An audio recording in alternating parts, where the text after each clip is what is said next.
பூகம்பம், புயல், வெள்ளம், மழையின் சீற்றம் இவற்றினால் அடித்தளத்தில் உள்ள ஏழை மக்கள்தான் அதிகமாக பாதிக்கப்படுகின்றனர். இறையருள் இவர்களுக்கு குறைவினால் ஏற்படுகின்றதா? சற்று தெளிவாக்க வேண்டுகிறேன். ஆர். கிருஷ்ணராஜ். இறுதி தீர்ப்பு நாள் மற்றும் இம்மை வாழ்க்கை மறுமை வாழ்க்கை பற்றி விளக்கமளிக்கவும். ஏ.வி.கே. ராஜவர்மன், தாரமங்கலம்.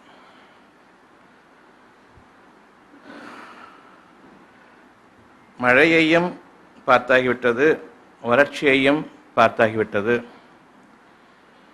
இரண்டுக்கும் உள்ள விளக்கம் என்ன?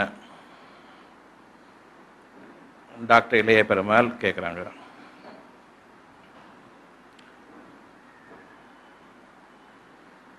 ஆகவே இந்த இரண்டு கேள்விகளுக்கும் பொதுவான ஒன்று,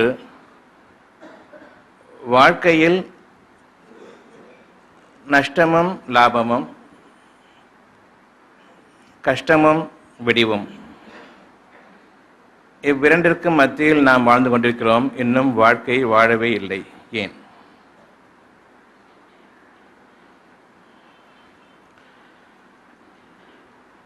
பெரும்பாலும் நாம் எண்ணிக்கொண்டிருக்கிறோம் பூமியில் நாம் வாழ்வதாக. உங்கள் கால்கள் பூமியில் பதிந்தவாறும், உங்களுடைய தலை கடுத்து வானத்தை எட்டக்கூடியதாகவும் அமைந்திருக்கிறது. உங்களுடைய புற உணர்வுகள், 5 புலன்களும் இந்த உலகத்தில் எதையெல்லாம் நீங்கள் வடிவங்களாக பார்க்கிறீர்களோ அதை மட்டுமே நீங்கள் நம்பக்கூடியவர்களாக இருக்கிறீர்கள். ஆனால் உங்களிடம் இருக்கக்கூடிய மனமோ பார்க்காததை, மறைவானதை அதிகமாக நம்பக்கூடியதாக இருக்கிறது. நாளைய வாழ்க்கை என்பது நீங்கள் பார்க்காத ஒரு வாழ்க்கை. அதன் மீது அதிகமாக நாட்டம் கொண்டு வாழ்கிறீர்கள். நேற்றைய வாழ்க்கை கசப்பானது, நீங்கள் பார்த்த வாழ்க்கை, அதை நீங்கள் விரும்பவில்லை.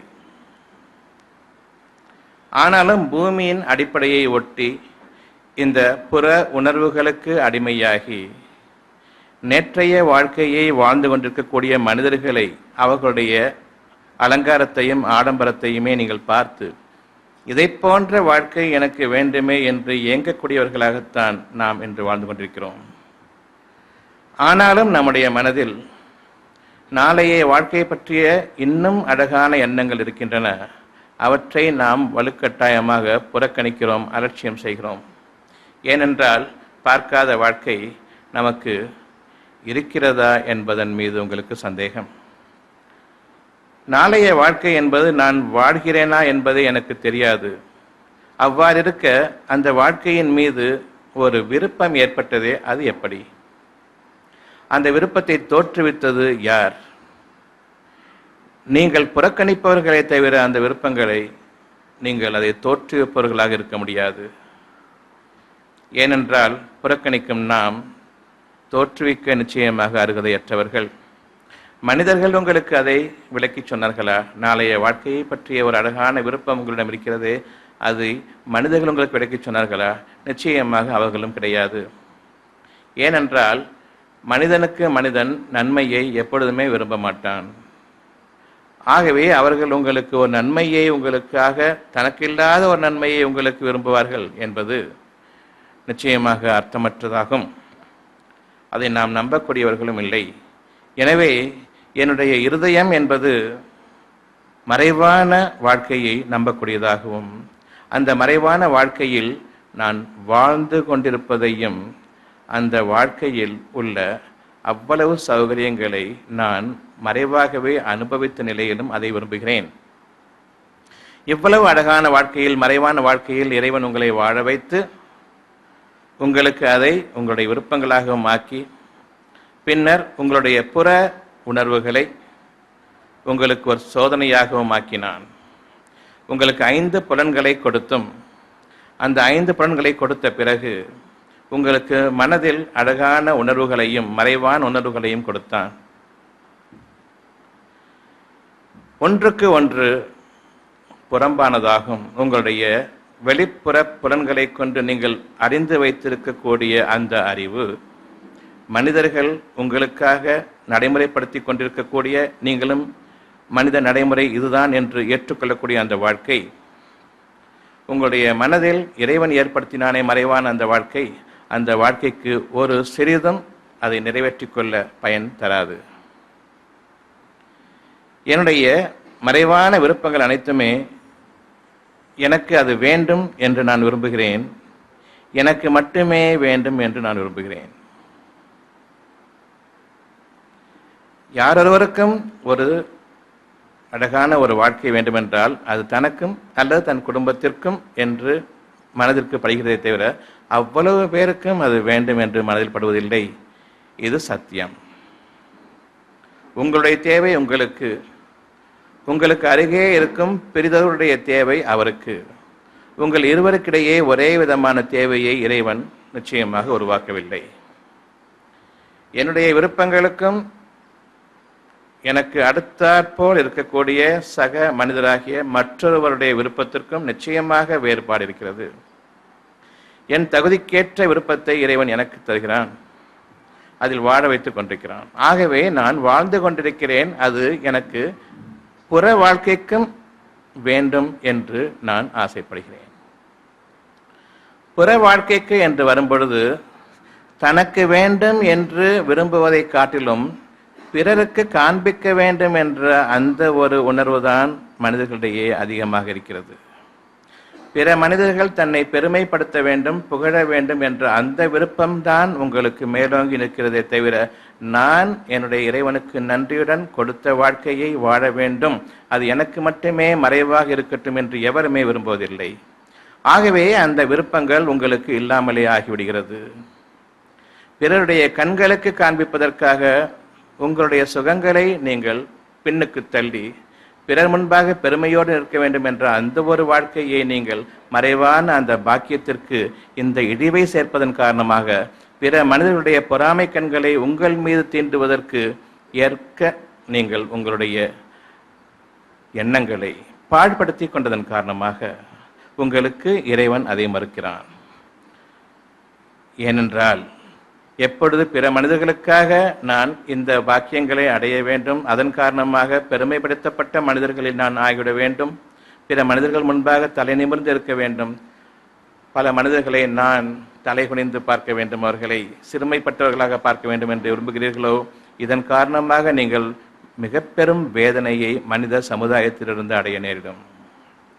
உங்களால் அதன் பாதிப்பிலிருந்து பாதுகாத்து கொள்ள முடியாது. பொறாமை கண் உங்களை தீண்டும் பொழுது மிக பெரும் இன்னலுக்கு நீங்கள் ஆளாகிவிடுவீர்கள். உங்களை பாதுகாத்து கொள்ள வழியையும் நீங்கள் அறிய மாட்டீர்கள். ஆகவே இறைவன் உங்கள் மீது கருணை கொண்டான். உங்களுக்கு அந்த விருப்பங்கள் இல்லை, நிறைவேறுவதற்கு உங்களுக்கு வழி இல்லை. ஆகவே உங்களுக்கு அந்த விருப்பங்கள் கிடையாது. நீங்கள் அந்த விருப்பங்களை மறக்கிறீர்கள். புதிதாக விருப்பங்கள் தோன்றுகின்றன. புதிதாக விருப்பங்கள் உங்களுக்கு ஒவ்வொரு மூச்சிலும் ஒவ்வொரு தருணத்திலும் தோன்றிக் கொண்டிருக்கின்றன. அதை நீங்கள் உங்களுக்கு வாழ்க்கைக்காக ஆக்கிக்கொண்டு வாழ்ந்து கொண்டிருக்கிறீர்கள் மறைவாக. அந்த மறைவான வாழ்க்கையில் உங்களுக்கு சுகம் இருக்கிறது, அதில் அர்த்தமும் இருக்கிறது, அதில் பொய் கிடையாது. உண்மையாளனால் உங்களுக்காக வாக்களிக்கப்பட்ட அந்த வாழ்க்கை உங்களுக்கு நிச்சயமாக இருக்கிறது என்பதன் பேரில் நீங்கள் இன்று அமைதி அடைந்து விடுங்கள். இது தேவ வாக்காகும். மனிதர்கள் பலரும் அருள்வாக்கு என்று கூறிக்கொண்டு திரிகிறார்களே, உங்களுடைய தேவைகளை அவர்கள் அறிந்தவர்களா? அல்லது படைத்த இறைவன் உங்களுடைய தேவையை அறிந்தவனா? அந்த படைத்த இறைவன் உங்களுக்கு அருள் வாக்காக இல்லை, மனதில் வாழ்க்கையாகவும் அமைத்து அந்த வாழ்க்கையின் பலன்களை நீங்கள் அனுபவித்துக் கொண்டிருக்கக்கூடிய நிலையில் விருப்பங்களாகவும் உங்களுக்கு ஆக்கிவிட்டானே. இந்த அருள் வாக்குக்கு இணையாக எந்த ஒரு மனிதனும் அருள் வாக்கு என்ற பெயரில் உங்களுக்கு எந்த ஒரு நன்மையையும் செய்துவிட முடியுமா என்பதை நீங்கள் சிந்தித்து பாருங்கள். நாம் ஒவ்வொருவரும் பல கனவுகளில் வாழ்ந்து கொண்டிருக்கிறோம். அவ்வளவும் தேவ வாக்குகளாகும், இறைவனுடைய வாக்குறுதிகளாகும். அந்த வாக்குறுதிகளில் இறைவன் நிச்சயமாக பின்வாங்க மாட்டான், நீங்கள் மட்டும் புறக்கணிப்பவர்களாக இல்லாமல் ஆகிவிட்டால். அந்த வாழ்க்கையை நீங்கள் மட்டும் புறக்கணிப்பவர்களாக இல்லாமல் இருந்திருப்பீர்களானால் நிச்சயமாக ஒவ்வொரு எண்ணமும் அந்த மகிழ்ச்சியான விருப்பங்களில் வாழ்ந்து கொண்டிருக்கின்றீர்களே, அந்த விருப்பங்கள் அனைத்தும் உங்களுக்கு வெகு சீக்கிரமாக வெகு சமீபமாகவும் உங்களுக்கு ஆகிவிட்டிருக்கிறது என்பதை நீங்கள் அறிய மாட்டீர்கள். இறைவன் உங்களுக்கு ஆசை காட்டி மோசம் செய்பவன் இல்லை. இறைவன் பொய்யானவனும் விளையாட்டு பேர் வழியும் இல்லை. அவனுடைய வார்த்தைகள் சத்திய வாக்கு. நாம் நமக்காக கொடுக்கப்பட்ட ஒரு சோதனைக்காக கொடுக்கப்பட்ட புலன்களை கொண்டு அறியக்கூடிய அறிவை நம்புகிறோம். பூமியின் அடிப்படையை ஒட்டிய அறிவை நாம் நம்புகிறோம். இந்த பூமியின் அடிப்படையை ஒட்டிய அந்த வாழ்க்கையில் உங்களுடைய 5 புலன்களும் எதை உங்களுடைய மனதுக்கு அறிவிக்கிறதோ அதை மட்டும் நீங்கள் நம்புகிறீர்கள். உங்களுடைய இருதயத்தில் இருப்பதோ பூமியை ஒட்டாத, அந்த அடிப்படையை ஒட்டாத அழகான விருப்பங்கள். இந்த விருப்பங்களை நீங்கள் அறிந்து வைத்திருக்கக்கூடிய அந்த அறிவு ஒருபோதும் உங்களுக்கு நிறைவேற்றி தர சக்தி பெறாது. ஆகவே நீங்கள் அந்த விருப்பங்களை விட்டுவிடுபவர்களும் இல்லை.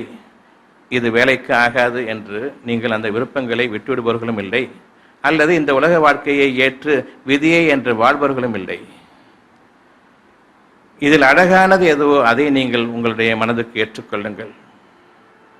விதியே என்று நொந்து கொண்டிருக்கக்கூடிய வாழ்க்கை தான் எனக்கு வாழ்க்கை என்று உங்களுடைய அறிவை கொண்டு பெருமையை கொண்டு நீங்கள் உங்களுக்கு அநியாயம் செய்து கொள்ள வேண்டாம். இறைவன் நமக்கு ஒரு அணுவளவும் அநியாயம் செய்துவிடவில்லை.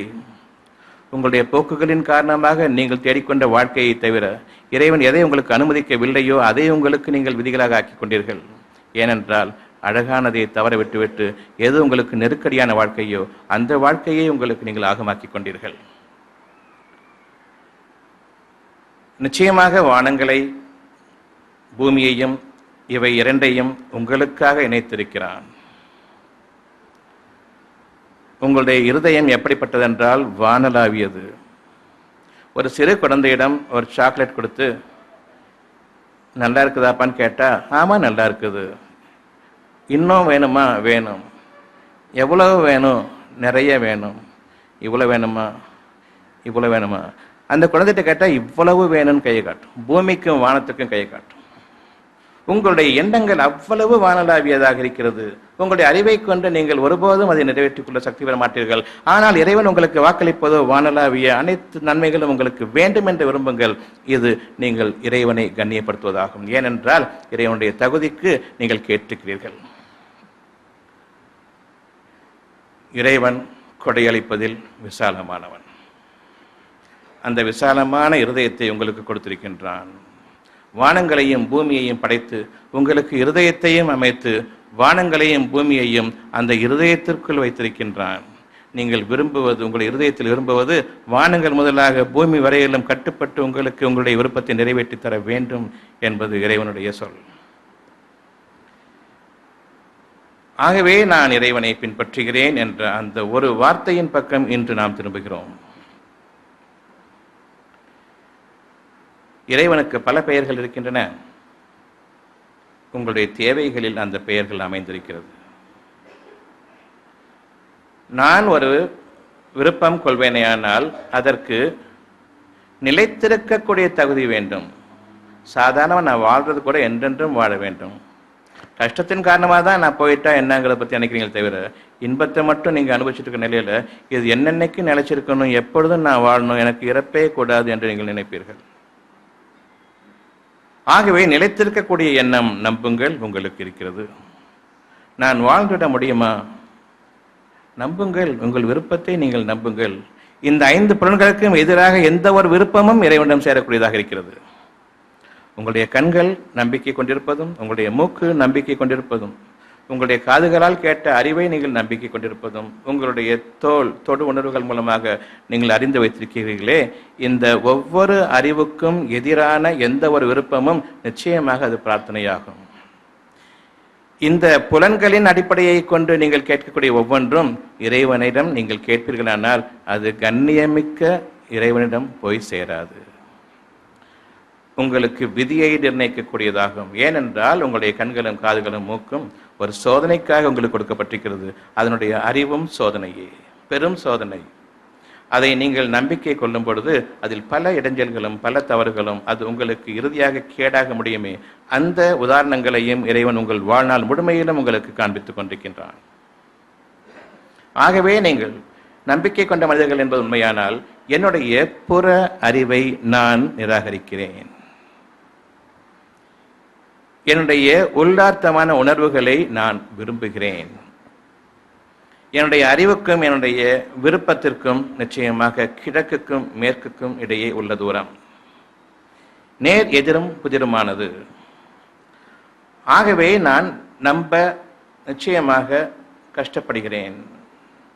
நீங்கள் நம்பிக்கை கொள்வது உண்மையானால் இறைவன் பொருட்டு உங்களுடைய நம்பிக்கையை அதிகரித்துக் கொள்ளுங்கள்.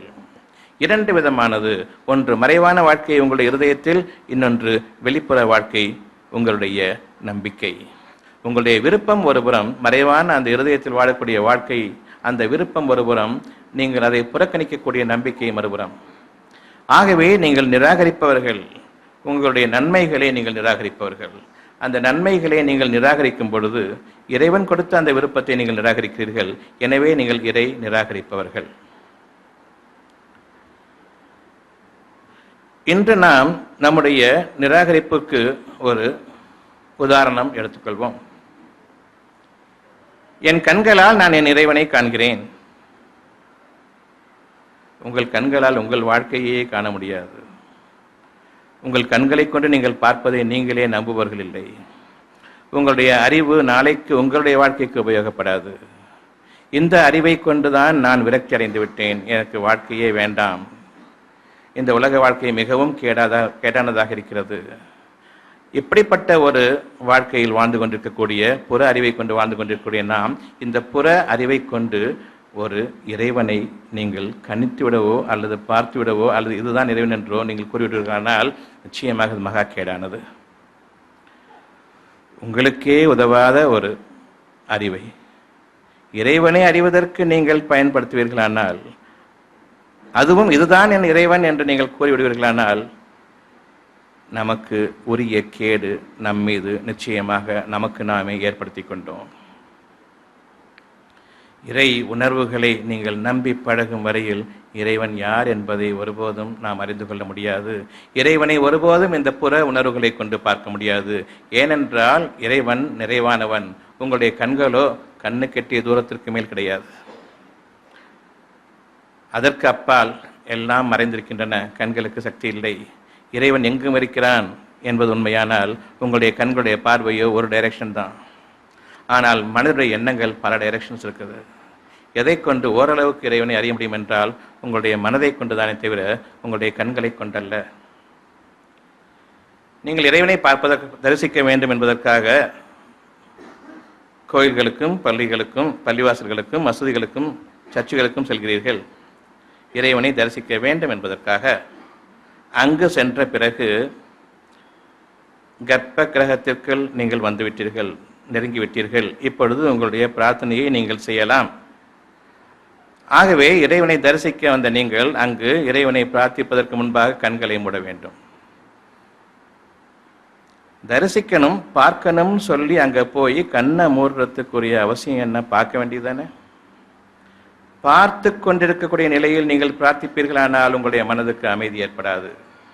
கண்களை மூடிய பிறகு இது இறைவன் இல்லை என்று உங்களுக்கு நீங்கள் சத்திய வாக்காக உங்கள் முன் இருக்கக்கூடிய கடவுள் இல்லை என்று கூறிய பிறகு அதை உங்களுடைய நடைமுறை வாழ்க்கையில் கண்களை மூடி நீங்கள் அதை நிராகரித்து விடுங்கள் என்று இறைவன் உங்களுடைய கண்களை மூடுகிறான். ஏனென்றால் நீங்கள் இறைவனை சந்திக்க செல்கிறீர்கள் என்பதை அவன் கேட்டுக்கொண்டான்.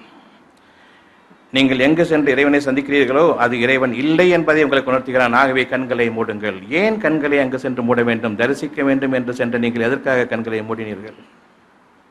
உங்கள் கண்களை மூட வைத்தது யார்? ஒருவர் பாக்கி இல்லாமல், அது இந்துவோ முஸ்லிமோ கிறிஸ்தவோ யாராக இருந்தாலும் சரி, கோயில்களுக்கு செல்கிறேன் என்று கூறி இறைவன் அங்கு இருக்கிறான் என்று கூறி சென்றவர்கள் அனைவருக்கும் கண்களை மூட வேண்டிய அவசியம் என்ன? கண்களை மூடினால் தவிர உங்களுடைய பிரார்த்தனைகள் நான் செய்துவிட்டேன் என்ற திருப்தியை உங்களுக்கு அளிக்காது. அங்கு இறைவன் இல்லை என்பதை உங்களுடைய பள்ளிவாசல்களுக்கும் உங்களுடைய கோயில்களுக்கும் சர்ச்சுகளுக்கும் சென்று நிரூபித்து விட்டு வருகிறீர்கள். ஆனால் நீங்கள் கூறிக்கொண்டு வாழ்க்கை வாடுவதோ நான் தரிசித்து விட்டேன் என்கிறீர்கள். நிச்சயமாக இல்லை.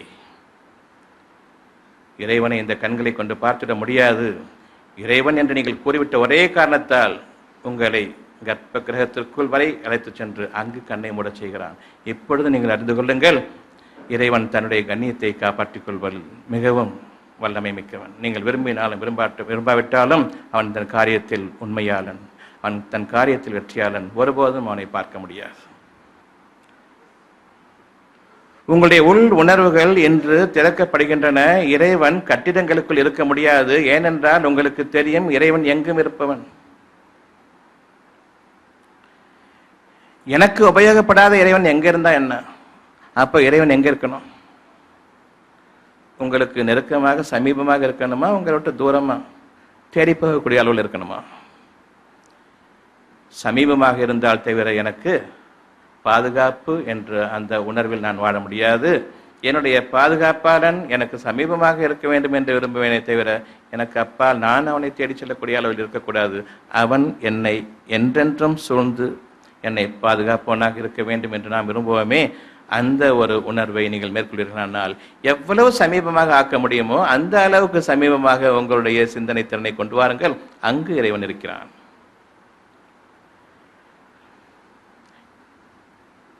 எனக்கு மிகவும் சமீபமானது எது என்றால், புற உணர்வுகளை கொண்டு அறிந்து வைத்திருக்கக்கூடிய வகையில் என்னுடைய உயிர் எனக்கு சமீபமானது.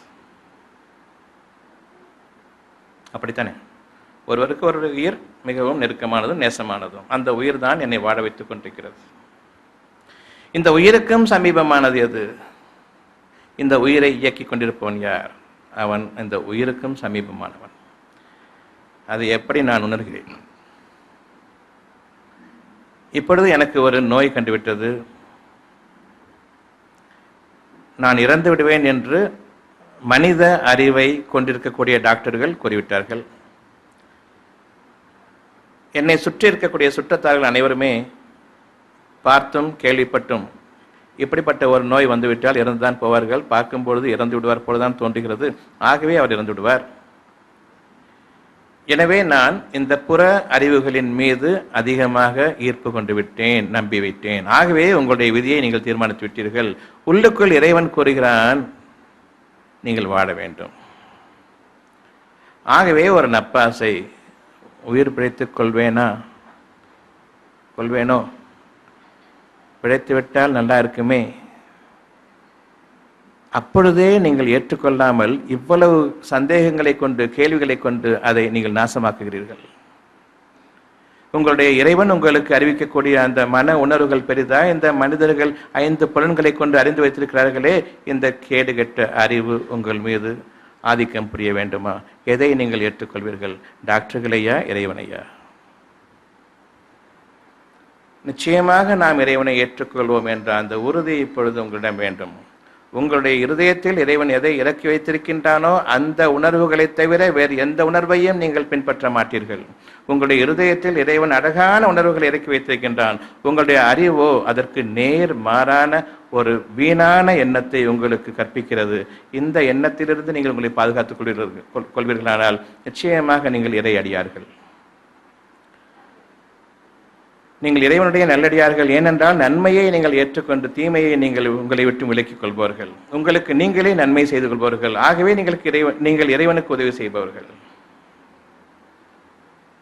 அந்த இறைவன் உங்களுடைய உதவியை ஏற்றுக்கொள்பவனும் நன்றி மறவாதவனும் ஆவான். அவனை கண்ணியப்படுத்தியதன் காரணமாக அவன் உங்கள் மீது நன்றி மறவாதவன்.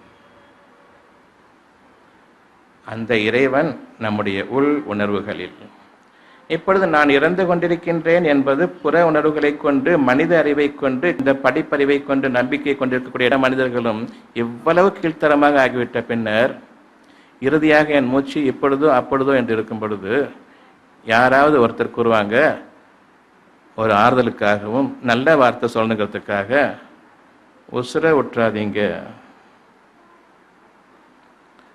அப்படி சொல்லுவாங்களா, அல்லது மனசை விட்டுறாதீங்கன்னு சொல்லுவாங்களா? உசுரை விட்டுறாதீங்கன்னு சொல்றது அசிங்கமான வார்த்தை. மனசை விட்டுறாதீங்க. ஆகவே உயிரை விட நெருக்கமானது எனக்கு மனம். ஆகவே இறைவன் இப்பொழுது எங்க இருக்க வேண்டும்? உயிருக்கு சமீபமாக, அதை இயக்கக்கூடிய, அதை வாழ வைக்கக்கூடிய மனதும் மனதுக்கு சமீபமாகவும் அந்த மனதை படைத்தானே, உருவமில்லாத அந்த மனதை படைத்தானே, அந்த உருவமில்லாத இறைவனை நான் ஏற்றுக்கொள்கிறேன். அவனுடைய உணர்த்துதலை நான் என்னுடைய வாழ்க்கையாக ஆக்கிக் கொண்டேன். அது மட்டுமே என்னுடைய வாழ்க்கை. மனம் என்ற ஒன்றை நாம் பார்த்ததில்லை. அதற்கு ஒரு உருவம் கொடுங்கள் என்றால் உங்களால் உருவம் கொடுக்க முடியாது. நாம் என்றெல்லாம் நம்பிக்கொண்டிருக்கின்றமே, உருவமில்லாத ஒன்றை எப்படி நாம் நம்பிக்கை கொள்வது தெரியவில்லை. மனம் என்ற ஒன்றுக்கு உருவம் இல்லை. அதை எவ்விதம் நீங்கள் நம்பிக்கை கொண்டிருக்கிறீர்களோ அந்த விதமாக நான் என்னுடைய உருவமில்லாத அந்த மனதை எந்த அளவுக்கு நான் நம்பிக்கை கொள்கிறேனோ அந்த அளவுக்கு நீங்கள் உருவமில்லாத அந்த இறைவனையும் நம்பிக்கை கொள்ளுங்கள். உங்களுக்கான ஒரு அத்தாட்சி உங்களுடைய மனம் ஆகும். நான் பார்க்க முடியாத காரணத்தால் நம்பிக்கை கொள்ள சாத்தியமில்லை என்று நீங்கள் ஒருபோதும் கூற முடியாது. ஆகவே அடிப்படையிலிருந்து உருவம் இல்லாத நிலையில் பாமரர்கள், சாமானிய மக்கள் இறைவனை உணர முடியாது.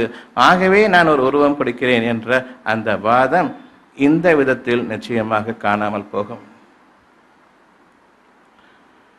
உங்களுடைய எண்ணங்கள், நாளையை பற்றிய எண்ணங்கள் உங்களிடம் இருக்கின்றது. அந்த எண்ணங்கள் நிச்சயமாக உருவமற்றவை. உங்களுக்கு சுகமான வாழ்க்கை வேண்டும் என்று நீங்கள் விரும்புகிறீர்கள். அந்த சுகம் என்ற அந்த வார்த்தைக்கு ஒரு உருவம் கொடுங்கள், கொடுத்து பாருங்கள். மறைவான அந்த உருவம் கொடுக்கப்பட முடியாத அந்த ஒரு வார்த்தையை நீங்கள் எந்த அளவுக்கு நம்புகிறீர்களோ அந்த அளவுக்கு நீங்கள் நம்பிக்கை கொள்ளுங்கள்.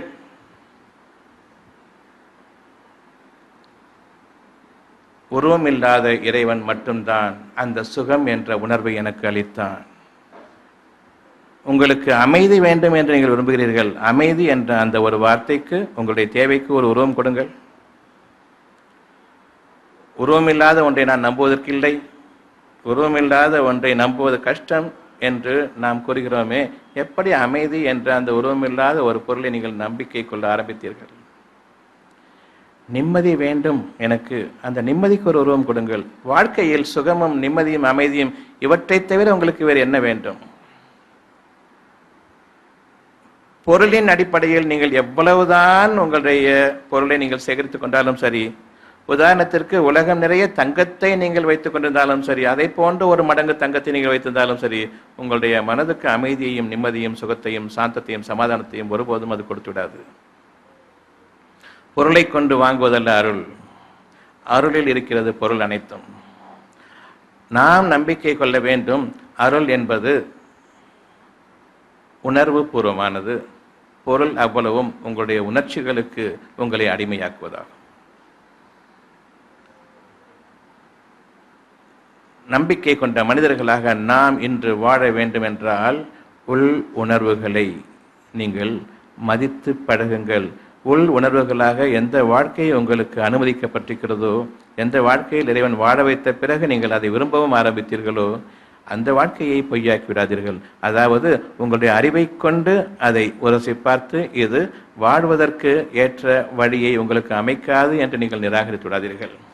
உங்களுக்காக நீங்கள் அறியாத ஒரு அறிவு ஞானங்களாக இறைவனிடமிருந்து இந்த வாழ்க்கையை உங்களுடைய புற உலக வாழ்க்கைக்கும் அமைத்துக் கொள்வதற்கு, மறைவான இந்த வாழ்க்கையை வெளிப்படுத்துவதற்கு இறைவன் உங்களுக்கு நிச்சயமாக அருள் புரிவான் தன்னுடைய ஞானங்களை கொண்டு.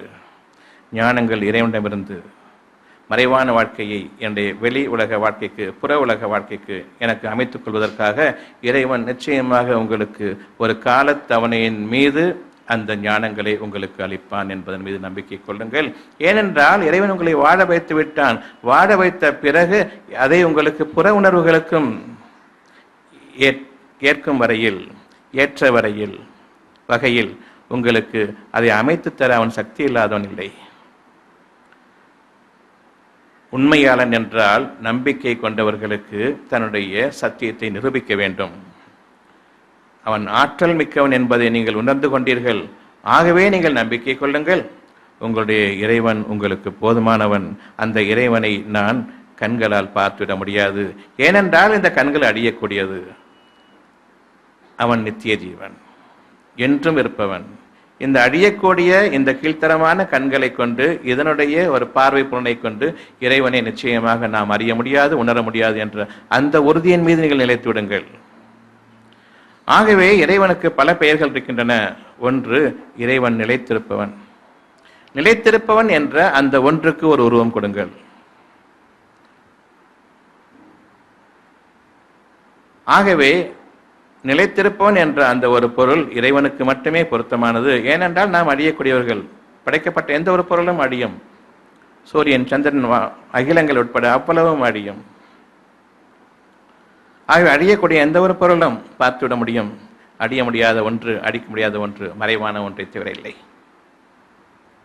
ஆகவே நிலைத்திருப்பவன் என்ற அந்த ஒன்றுக்கு நீங்கள் ஒரு உருவம் கொடுத்துவிட்டீர்களானால் இறைவனை பார்த்துவிடுங்கள். முடியாது என்றால் இறைவனை உணர்வுபூர்வமாக ஏற்றுக்கொள்ளுங்கள். ஆகவே பார்ப்பவை அனைத்தும் அல்ல.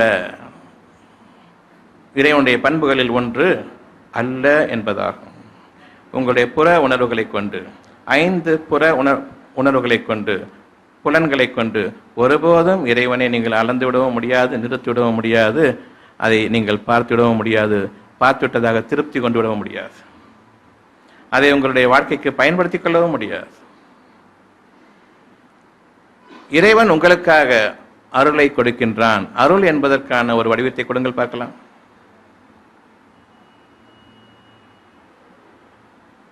இறைவன் பொருளை கொடுப்பதில்லை. ஆனால் நீங்களோ இறைவனை விரும்புவது பொருளை. அவன் பொருளாளன் அல்ல, அவன் அருளாளன். உங்களுடைய பொருள்களை நீங்கள் உங்களுடைய வாழ்க்கைக்கு ஆக்கிக் கொண்டீர்கள். அதற்கு முன்பாக அந்த பொருளை நீங்கள் நாடுவதற்கு முன்பாக அருள் என்ற ஒன்று இருக்கிறது. பொருளை கொண்டு சுகமடையலாம் என்று நினைக்கிறீர்கள். அவ்வாறல்ல என்பது உங்களுக்கு தெரியும்.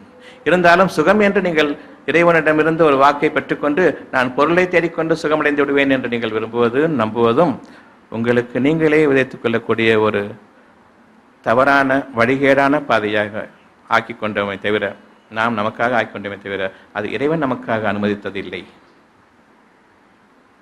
இறைவன் உங்களுக்காக விசாலமானவன். ஏனென்றால் அவன் படைப்பாளன். தன் படைப்பில் சோர்வடைந்து விடுவதும் இல்லை, தன் படைப்பில் அவன் குறைவானவனாகவும் ஆகிவிடவில்லை. ஆகவே விசாலமானவன் என்பதற்குரிய ஒரு பொருள் வடிவத்தில் உங்களுக்கு முடியுமானால் வடிவமைத்து காட்டுங்கள் விசாலமானவன் என்பதற்கு. ஆகவே உங்களுடைய அறிவு புலன்கள், இந்த 5 புலன்களும், இதை கொண்டு இறைவனை நான் வடிவம் அமைத்து விடுவேன் அல்லது உணர்ந்து கொள்வேன் என்பது நிச்சயமாக இல்லை. பெரும்பாலும் உங்களுடைய மன இச்சைகளை நீங்கள் உங்களுடைய தெய்வங்களாக ஆக்கிக் கொள்வீர்கள். கண்ணுக்கு அழகா இருக்குது, ஆகையினால் இது தெய்வமாக ஆக்கிக் கொள்வீர்கள். உங்களுடைய சுகத்துக்கு இந்த பணம் உதவும் என்கிறீர்கள். இந்த பணம்தான் இன்று பேயையும் வாய் திறக்க வைக்கிறது. இது இறைவனாக ஆக முடியுமா? இந்த பணம் தான் அவ்வளவு கேடுகளுக்கும் காரணமாக இருக்கிறது. கேடுகளை விளைவிப்பவனா இறைவன். இந்த பணத்தின் காரணமாகத்தான் உங்களுக்கும் எனக்கும் இடையே மிக பெரும் நீண்ட பகையை ஏற்படுத்துவனா இறைவன். இதை எப்படி இறைவன் என்று நீங்கள் கூறிக்கொண்டீர்கள்? அதுவும் இதுக்கு ஒரு பெண்ணுக்கு பெயரிடுவதை போன்று பெயரிட்டீர்கள். அது எப்படி? மன இச்சைகள் தானே உங்களுடைய இறைவனாக நீங்கள் ஆக்கிக் கொண்டீர்கள். எல்லா கேடுகளுக்கும் இந்த பணம்தான் காரணம் என்பது நம் அனைவருக்குமே தெரியுமே.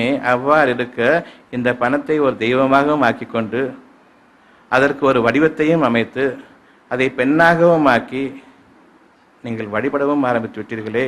இது வெறும் மன இச்சைகளை தவிர வேறு எதுவாக இருக்க முடியும்? உங்களுடைய மன இச்சைகளுக்கு உங்களுடைய தெய்வங்களை ஆக்கிக் கொண்டீர்களா? நாம் எடுத்துக்கொண்டது மிகவும் தவறான பாதையாகும். இன்று நாம் இறைவனை எவ்வாறு ஏற்றுக்கொள்ள வேண்டும் என்றால், என்னுடைய புற புலன்களை கொண்டு நான் அறியக்கூடிய எந்த ஒன்றுமே இறைவன் அல்ல என்பதாகும். பார்ப்பது இறைவனா அல்ல, நுகர்வது இறைவனா அல்ல, ருசிப்பது இறைவனா அல்ல, தொடுவது இறைவனா அல்ல, கேட்பது இறைவனா அல்ல. அந்த அல்ல என்பதுதான் அல்லாஹ் என்ற அந்த ஒரு பொருளுக்குரிய விளக்கமாகும். அது உருவத்தின் அடிப்படையில் இல்லை, உணர்வுகளின் அடிப்படையில். இந்த உணர்வுகள் அல்லாஹ் என்ற அந்த ஒரு வார்த்தைக்கு அல்ல அல்ல அல்ல, எதுவுமே அல்ல, இறைவன் ஒருவனை தவிர என்ற அந்த ஒரு வார்த்தையில் நாம் நிற்க வேண்டும். கண்களால் பார்த்துவிட வேண்டாம்.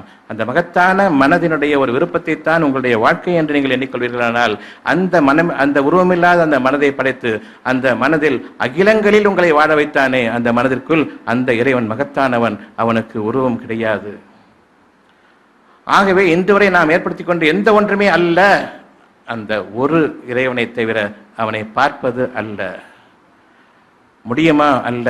அந்த அல்ல என்பது அல்லாஹ் என்ற அந்த வார்த்தையாகும். உண்மையான இறை இல்லம் எது? என்னுடைய இதயம் மட்டும்தான். ஆகவே உங்களுடைய இதயத்தை நீங்கள் கோயில்களாக ஆக்கிக் கொள்ளுங்கள். இதயம் என்பதற்கு வடிவமில்லை, இறைவனுக்கும் வடிவமில்லை, உருவமும் இல்லை. இதயம் என்பது மனம், இருதயம் அல்ல. இருதயம் ஒரு சவுப்பை. அந்த இருதயத்தில் மனம் என்ற விசாலத்தை இறைவன் அமைத்திருக்கின்றான். அந்த மனம் அகிலங்களை அங்கு வைத்துக் கொண்டிருக்கிறது. அந்த மனதில் நீங்கள் எண்ணக்கூடிய ஒரு விருப்பம் அகிலங்களின் ஒட்டுமொத்த சேர்க்கையின் ஒரு கரு ஆகும். அந்த கரு வளர்ந்து வருவதற்கு ஒரு குறிப்பிட்ட காலத்தவணை இருக்கிறது. அதற்கு முன்பாக சாந்தி முகூர்த்தம் என்று ஏற்பட்டுவிட்டால் நிச்சயமாக நமக்கு குழந்தை இருக்கிறது என்பது உங்களுக்கு மனசில் அமைதி ஏற்பட்டுவிடுகிறது. சாந்தி முகூர்த்தம் நிகழ்ந்த நாள் அன்று முதலாக நீங்கள் கனவு காண்கிறீர்கள், எனக்கு ஒரு அழகான நன்மை 10 மாதத்திற்கு பிறகு வரலாம். ஒரு கர்ப்ப காலம் இருக்கிறது, ஒரு காலத்தவணை இருக்கிறது, கரு வளர்ந்து கொண்டிருக்கிறது. உங்களை அந்த கரு வளர்ந்து அது குழந்தையாக வெளிவந்து விட்டால் எந்த அளவுக்கு நீங்கள் மகிழ்ச்சி கொள்வீர்களோ அந்த மகிழ்ச்சியில் இன்று உங்களை வாழ வைத்துக் கொண்டிருக்கின்றான். ஆகவே நீங்கள் பொறுமையாக இருங்கள். மறைவாக இருப்பதன் காரணமாக ஒன்றுமே இல்லையே, எங்கே வரப்போகிறது என்று இல்லை, உங்களுக்கு அத்தாட்சிகளை காண்பித்திருக்கிறான். மறைவிலிருந்துதான் உங்களுடைய வெளிப்புற தோற்றத்திற்கு நீங்கள் உங்களுடைய உணர்வுகளுக்கும் விருந்தாக அது வர இருக்கிறது. அந்த கர்ப்ப காலம் உங்களுக்கு 10 மாதம். நீங்கள் விரும்பக்கூடிய விருப்பங்கள் ஏராளமாக இருக்கின்றன மனதில். அதற்கும் தனித்தனியே கர்ப்ப காலம் உண்டு. நீங்கள் அதில் ஏற்கனவே வாழ்ந்து கொண்டிருக்கிறீர்கள். ஆகவே நீங்கள் உங்களுடைய இறைவனுக்கு புறம்பாக, அவனுடைய அருளுக்கு புறம்பாக உங்களுக்கு நீங்களே தீங்கிழைத்துக் கொள்ளக்கூடிய விதமாக அந்த வாழ்விலிருந்து நீங்கள் வெளியே வந்துவிட வேண்டாம். உங்களுடைய புற உணர்வுகள் உங்களுடைய அறிவை கொண்டு இது சாத்தியமில்லை என்று கூறுவதன் காரணமாக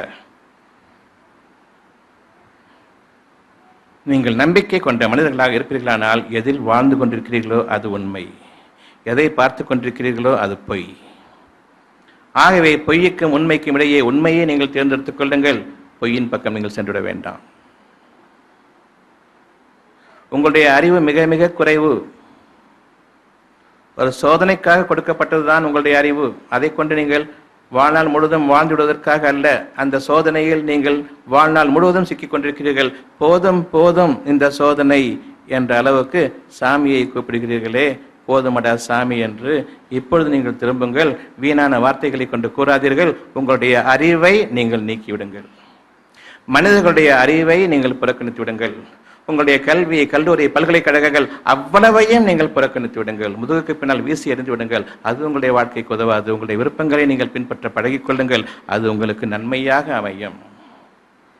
ஒவ்வொரு விருப்பத்திற்கும் நீங்கள் அறியாத ஒன்றாகும். ஏனென்றால் இந்த விருப்பத்தை படைத்தவன் உங்களுடைய இறைவன். படைப்பாளன் தன் படைப்பை காப்பி அடிப்பவன் அல்ல. படைப்பாளன் தன் படைப்பில் புதிதாக படைப்பவன், முன்மாதிரி இல்லாமல் படைப்பவன். ஆகவே ஒவ்வொரு படைப்பும் புதுமையானதும் புதிரானதும் ஆகும். அந்த புதிர் உண்மை. ஏனென்றால் அதில் உங்களை வாழ வைத்து விட்டான் ஏற்கனவே உங்களுடைய மனதில். இந்த மனம்தான் வாழ்க்கையின் அடிப்படை. அந்த மனதில் உங்களை வாழ வைத்த பிறகு உங்களுக்கு என்ன அது நாளைக்கு அந்த கர்ப்பகாலம் முடிய என்னுடைய புற உணர்வுகளுக்கும் அது அழகான விருந்தாக அமையும் என்பதை நீங்கள் நம்பிக்கை கொள்ளாமல் இருப்பதற்கு. இன்று உங்களுடைய வாழ்க்கையை இறைவன் பாதையில் திருப்புங்கள். உங்களுடைய இறைவன் உங்களிடம் பேசிக் கொண்டிருக்கிறான். அருள் வாக்காக உங்களுக்கு வாக்குகளை கொடுத்து கொண்டிருக்கின்றான். அந்த வாக்குகளில் அதே நேரத்தில் இன்ஸ்டன்டா வாழ வைத்துக் கொண்டிருக்கின்றான். அந்த வாழ்க்கையை அனுபவித்துக் கொண்டிருக்கும் நிலையிலேயே உங்களுடைய அறிவை கொண்டு அதை புறக்கணிக்காதீர்கள். இந்த மகாமட்டமான அறிவை நீங்கள் உங்களுடைய வாழ்க்கையிலிருந்து நீக்கி கொண்டு பழகி வாருங்கள். நீங்கள் விரும்பும் வாழ்க்கை உங்களுக்கு இப்பொழுது இல்லை. நீங்கள் வாழும் வாழ்க்கை உங்களுக்கு வெறுப்பாக இருக்கிறது. ஏன் வெறுப்பை உங்களுக்கு வாழ்க்கையாக ஆக்கிக் கொண்டீர்கள்? விருப்பத்தை உங்களுக்கு மாயையாக ஆக்கிக்கொண்டு நீங்களே அதை விலக்கிக் கொள்கிறீர்கள். ஏன்? நீங்கள் வாழும் வாழ்க்கை உங்களுக்கு வேண்டாம் என்று இருக்கிறது. அதை நம்பிக்கை கொள்ளாமல் இருப்பதனால் உங்களுக்கு என்ன கேடு வந்துவிடும்? நீங்கள் விரும்பும் வாழ்க்கைக்கு உங்களுக்கு வழி இல்லை. ஆனால் விருப்பத்தை நீங்கள் கொண்டிருக்கும் வரையில் உங்களுக்கு என்ன கேடு வந்துவிடும்? ஏன் எதை நிராகரிக்க வேண்டுமோ அதை ஏற்றுக்கொண்டு எதை உங்களுக்கு ஏற்றுக்கொள்ள வேண்டுமோ அதை நிராகரிக்கிறீர்கள்? மனிதர்களை நீங்கள் நம்புவதன் காரணமாக, பெருமை கொண்ட மனிதர்களை நீங்கள் பெருமைப்படுத்துவதன் காரணமாக உங்களுடைய வாழ்க்கையை இறைவன் உங்களுக்கு அழகாக்கிவிட்டான். கெட்ட வாழ்க்கையை உங்களுக்கு அழகாக்கிவிட்டான். கேடான வாழ்க்கையை உங்களுடைய பாதைகளாக நீங்கள் ஆக்கிக் கொண்டீர்கள். நேர் வழியை காண்பித்தால் அதை வழியென ஏற்றுக்கொள்ள மாட்டீர்கள். உங்களுக்கு கேடான வழியை நீங்கள் பார்ப்பீர்களானால் இது வழி என்று ஏற்றுக்கொள்வீர்கள். இவர்களை விட சாபக்கேட்டில் ஆகிவிட்டவர்கள் யார் இருக்க முடியும்? இங்கு இருக்கக்கூடிய ஒரு 100 பேர் 120 பேர், அவ்வளவு பேருமே இறைவனால் தேர்ந்தெடுக்கப்பட்டு இங்கு அனுப்பப்பட்டவர்கள். பெருங்கூட்டம் இங்கு கிடையாது. ஏனென்றால் இறைவனுடைய தேர்தலில் இருப்பவர்கள் சொற்பமானவர்களே. ஆகவே பெருங்கூட்டத்தை எப்பொழுதும் நாடாதீர்கள். பெரும் என்றாலே பெருமையாகும். பெருமைக்காக நான் கூட்டத்தை நாடுகின்றேன். நீங்கள் சொற்பமானவர்கள், தேர்ந்தெடுக்கப்பட்டவர்கள். இந்த ஞானங்கள் எவருக்கும் கொடுக்கப்படவில்லை, உங்களுக்கு மட்டும்தான். எனவே நீங்கள் மனித சமுதாயத்தை விட்டும் அவர்களுடைய அறிவின் கேடுகளை விட்டும் பெருமையை விட்டும் விலகியவர்கள். உங்களை சுனாமியும் தீண்டாது, பூகம்பமும் தீண்டாது, வெள்ளமும் தீண்டாது. உங்களுடைய வாழ்க்கை நிரப்பமான வாழ்க்கையாக இறைவன் புறத்திலிருந்து நீங்கள் நிலைத்திருக்கும் வகையில் உங்களுக்காக அனுமதிக்கப்படும். அந்த வாழ்க்கையின் பக்கம் நீங்கள் திரும்புங்கள். இன்று நாம் திரும்புகிறோம். வெள்ளம் என்பதும் வறட்சி என்பதும் யார் உள்ளத்தை நம்பிக்கை கொள்ளவில்லையோ அவர்களுக்கு. ஒன்று தண்ணி இல்லாமல் சாவு, இல்லைன்னா தண்ணியில் சாவு. இதுக்கு இரண்டுக்கு இடப்பட்ட ஒரு வாழ்க்கைகள் கிடையாது. எதையுமே உங்களால் அனுபவிக்க முடியாது. நாம் இன்று இறைவனிடம் திரும்புகிறோம். நீங்கள் இந்த பூமியில் தண்ணீரை சேகரிப்பவர்களும் இல்லை. இது இறைவனுடைய வாக்கு. உங்களால் சேகரிக்க முடியாது. இது இறைவனுடைய வாக்கு. அது என்று நிறைவேறிக் கொண்டிருக்கிறது. ஏரிகளையும் கட்டிக்கொண்டீர்கள், அணைக்கட்டுகளையும் கட்டிக்கொண்டீர்கள். இருந்தாலும் உங்களால் சேகரிக்க முடியாது. ஏரிக்கு உள்ளே கட்டினாலும் பாதகம்தான், வீடுகளை கட்டினாலும் பாதகம்தான், ஏரிக்கு வெளியே கட்டினாலும் பாதகம்தான். நீங்கள் வானத்தின் பக்கம் திரும்புங்கள். பூமியின் பக்கம் திரும்பியது போதும். பூமியின் அடிப்படையை ஒட்டிய உங்களுடைய அறிவு உங்களுடைய கால்களுக்கு கீழே பூமி என்பதை நீங்கள் புரிந்து கொள்ளுங்கள். உங்களுடைய கால்களுக்கு கீழே அல்ல, உங்களுடைய செருப்புக்கு கீழே இந்த பூமி என்பதை புரிந்து கொள்ளுங்கள். பூமியின் அடிப்படையை ஒட்டிய அந்த அறிவு செருப்புக்கு சமமானது என்பதையும் நீங்கள் உணர்ந்து கொள்ளுங்கள். ஆகவே வானத்தின் பக்கம் திரும்புங்கள், உயர்ந்து விடுங்கள். இந்த மனித அறிவு எட்டக்கூடிய அளவுக்கு இருக்கக்கூடிய இந்த பூமியின் பக்கம் திரும்பிட வேண்டாம். இந்த அறிவு உங்களுக்கு செல்லாது, உங்களுக்கு அனுமதிக்கப்பட்டதும் இல்லை. அனுமதிக்கப்படாத ஒரு பாதையில் நீங்கள் உங்களை ஆக்கிக்கொண்டு அழிவுக்கு ஆளாக்கிக் கொள்ளாதீர்கள். மனிதர்களுடைய படிப்பையும் மனிதர்களுடைய அறிவையும் மனிதர்களுடைய கல்வியையும் நீங்கள் நிராகரித்து விடுங்கள். ஏனென்றால் அது செருப்புக்கு சமமானது. நீங்கள் உணர்ந்து கொள்ள வேண்டும் என்பதற்காக கல்வி அறிவை செருப்பு என்கிறார்களே என்று நீங்கள் நினைக்க வேண்டாம். அது உண்மை என்பது உங்களுக்கு தெரியும். பூமியின் அடிப்படையை ஒட்டிய கல்வி அனைத்துமே உங்களுடைய கால்களுக்கு கீழ் என்பதை எவ்வாறு நாம் அறிய மறுக்கிறோம்? அது என்னுடைய வாழ்க்கைக்கு நிச்சயமாக உபயோகப்படுவதும் இல்லை. ஏன் தான் இந்த வாழ்க்கை வாழ்கிறோம் என்ற விரக்தியை தவிர அது உங்களுக்கு கொடுக்கவில்லை. இதை உங்களுக்கு தலைக்கு கீழமாக கொண்டு நான் பட்டம் வாங்கிவிட்டேன் என்று கூறுவதனால் உங்களுக்கு என்ன பலன் இருக்கிறது? செருப்புக்கு கீழே இருப்பதை உங்கள் தலைக்கு ஆக்கிக் கொள்கிறீர்கள். இதுவும் அறிவின் கேடு. அதில் நீங்கள் பெருமையும் கொண்டு விடுகிறீர்கள். அது உங்களுடைய வாழ்க்கைக்கு உதவாது என்று தெரிந்த பின்னரும் நம்முடைய வாழ்க்கையில் விரக்தி அடைந்தவர்கள் எத்தனை பேர்? என்னுடைய வாழ்க்கையில் நான் பரிபூர்ண முக்தி அடைந்து விட்டேன் என்று கூறுவர் எத்தனை பேர்? இரண்டாவது வகையில் ஒருவரும் இல்லை. உங்களுடைய வாழ்க்கை இந்த அளவுக்குத்தானே கொடுக்கப்பட்டிருக்கிறது? இறைவன் கூறுகிறான், படைப்பினங்களிலேயே மிக உயர்வான படைப்பு மனித இனம் என்பதாகும். அந்த மனித இனம் உயர்வான படைப்பு என்றால் ஆடு மாடுகள் கூட தன்னை பாதுகாத்துக் கொண்டது. மனிதர்கள் தங்களுடைய வாழ்க்கை நிம்மதியாக இல்லை என்ற அளவில் இருக்கும் பொழுது படைப்பினங்களில் மிக கேவலமானவர்களாக நாம் ஆகிவிட்டோம். ஆகவே இன்று நாம் இறைவன் பக்கம் திரும்புவர்களாக இருக்கிறோம். இறைவன் பக்கம் திரும்புவது என்றால் என்ன? இருதயத்தின் பக்கம் திரும்புகிறேன். என் இருதயத்தில் என் இறைவன் எதை வாக்களித்துக் கொண்டிருக்கின்றானோ, எதில் என்னை வாழ வைத்துக் கொண்டிருக்கின்றானோ அதன் பக்கம் திரும்புகின்றேன். என் இறைவன் என்ற அந்த பண்பை, அவன் சத்தியவான் என்பதை நீங்கள் உறுதி கொள்வீர்களானால் அவனுடைய சத்திய வாக்கு உங்களை வாழ வைத்துக் கொண்டிருக்கிறது. இனி அவன் பின்வாங்க மாட்டான். ஏனென்றால் தன்னுடைய காரியத்தை நிறைவேற்றுவதில் அவன் பூர்ணமான ஞானமுடையவன். அந்த ஞானங்களை கொண்டும் உங்களை அவன் வழிநடத்துவான். எனவே நீங்கள் நன்மையாளர்களாக இருக்க வேண்டுமென்றால் உங்களுக்கு ஒரு அளவு இருக்கிறது, இந்த பூமியிலும் ஒரு அளவு இருக்கிறது. அந்த அளவின்படி தான் நீங்கள் வாழ முடியும். நீரை தேக்கி வைத்துக் கொண்டிருப்பதன் காரணமாக நீங்கள் ஒரு காலம் எனக்கு இனி வானத்திலிருந்து தேவையில்லை என்று கூறக்கூடிய அந்த வாழ்க்கையை வாழ மாட்டீர்கள், வாழவும் கூடாது.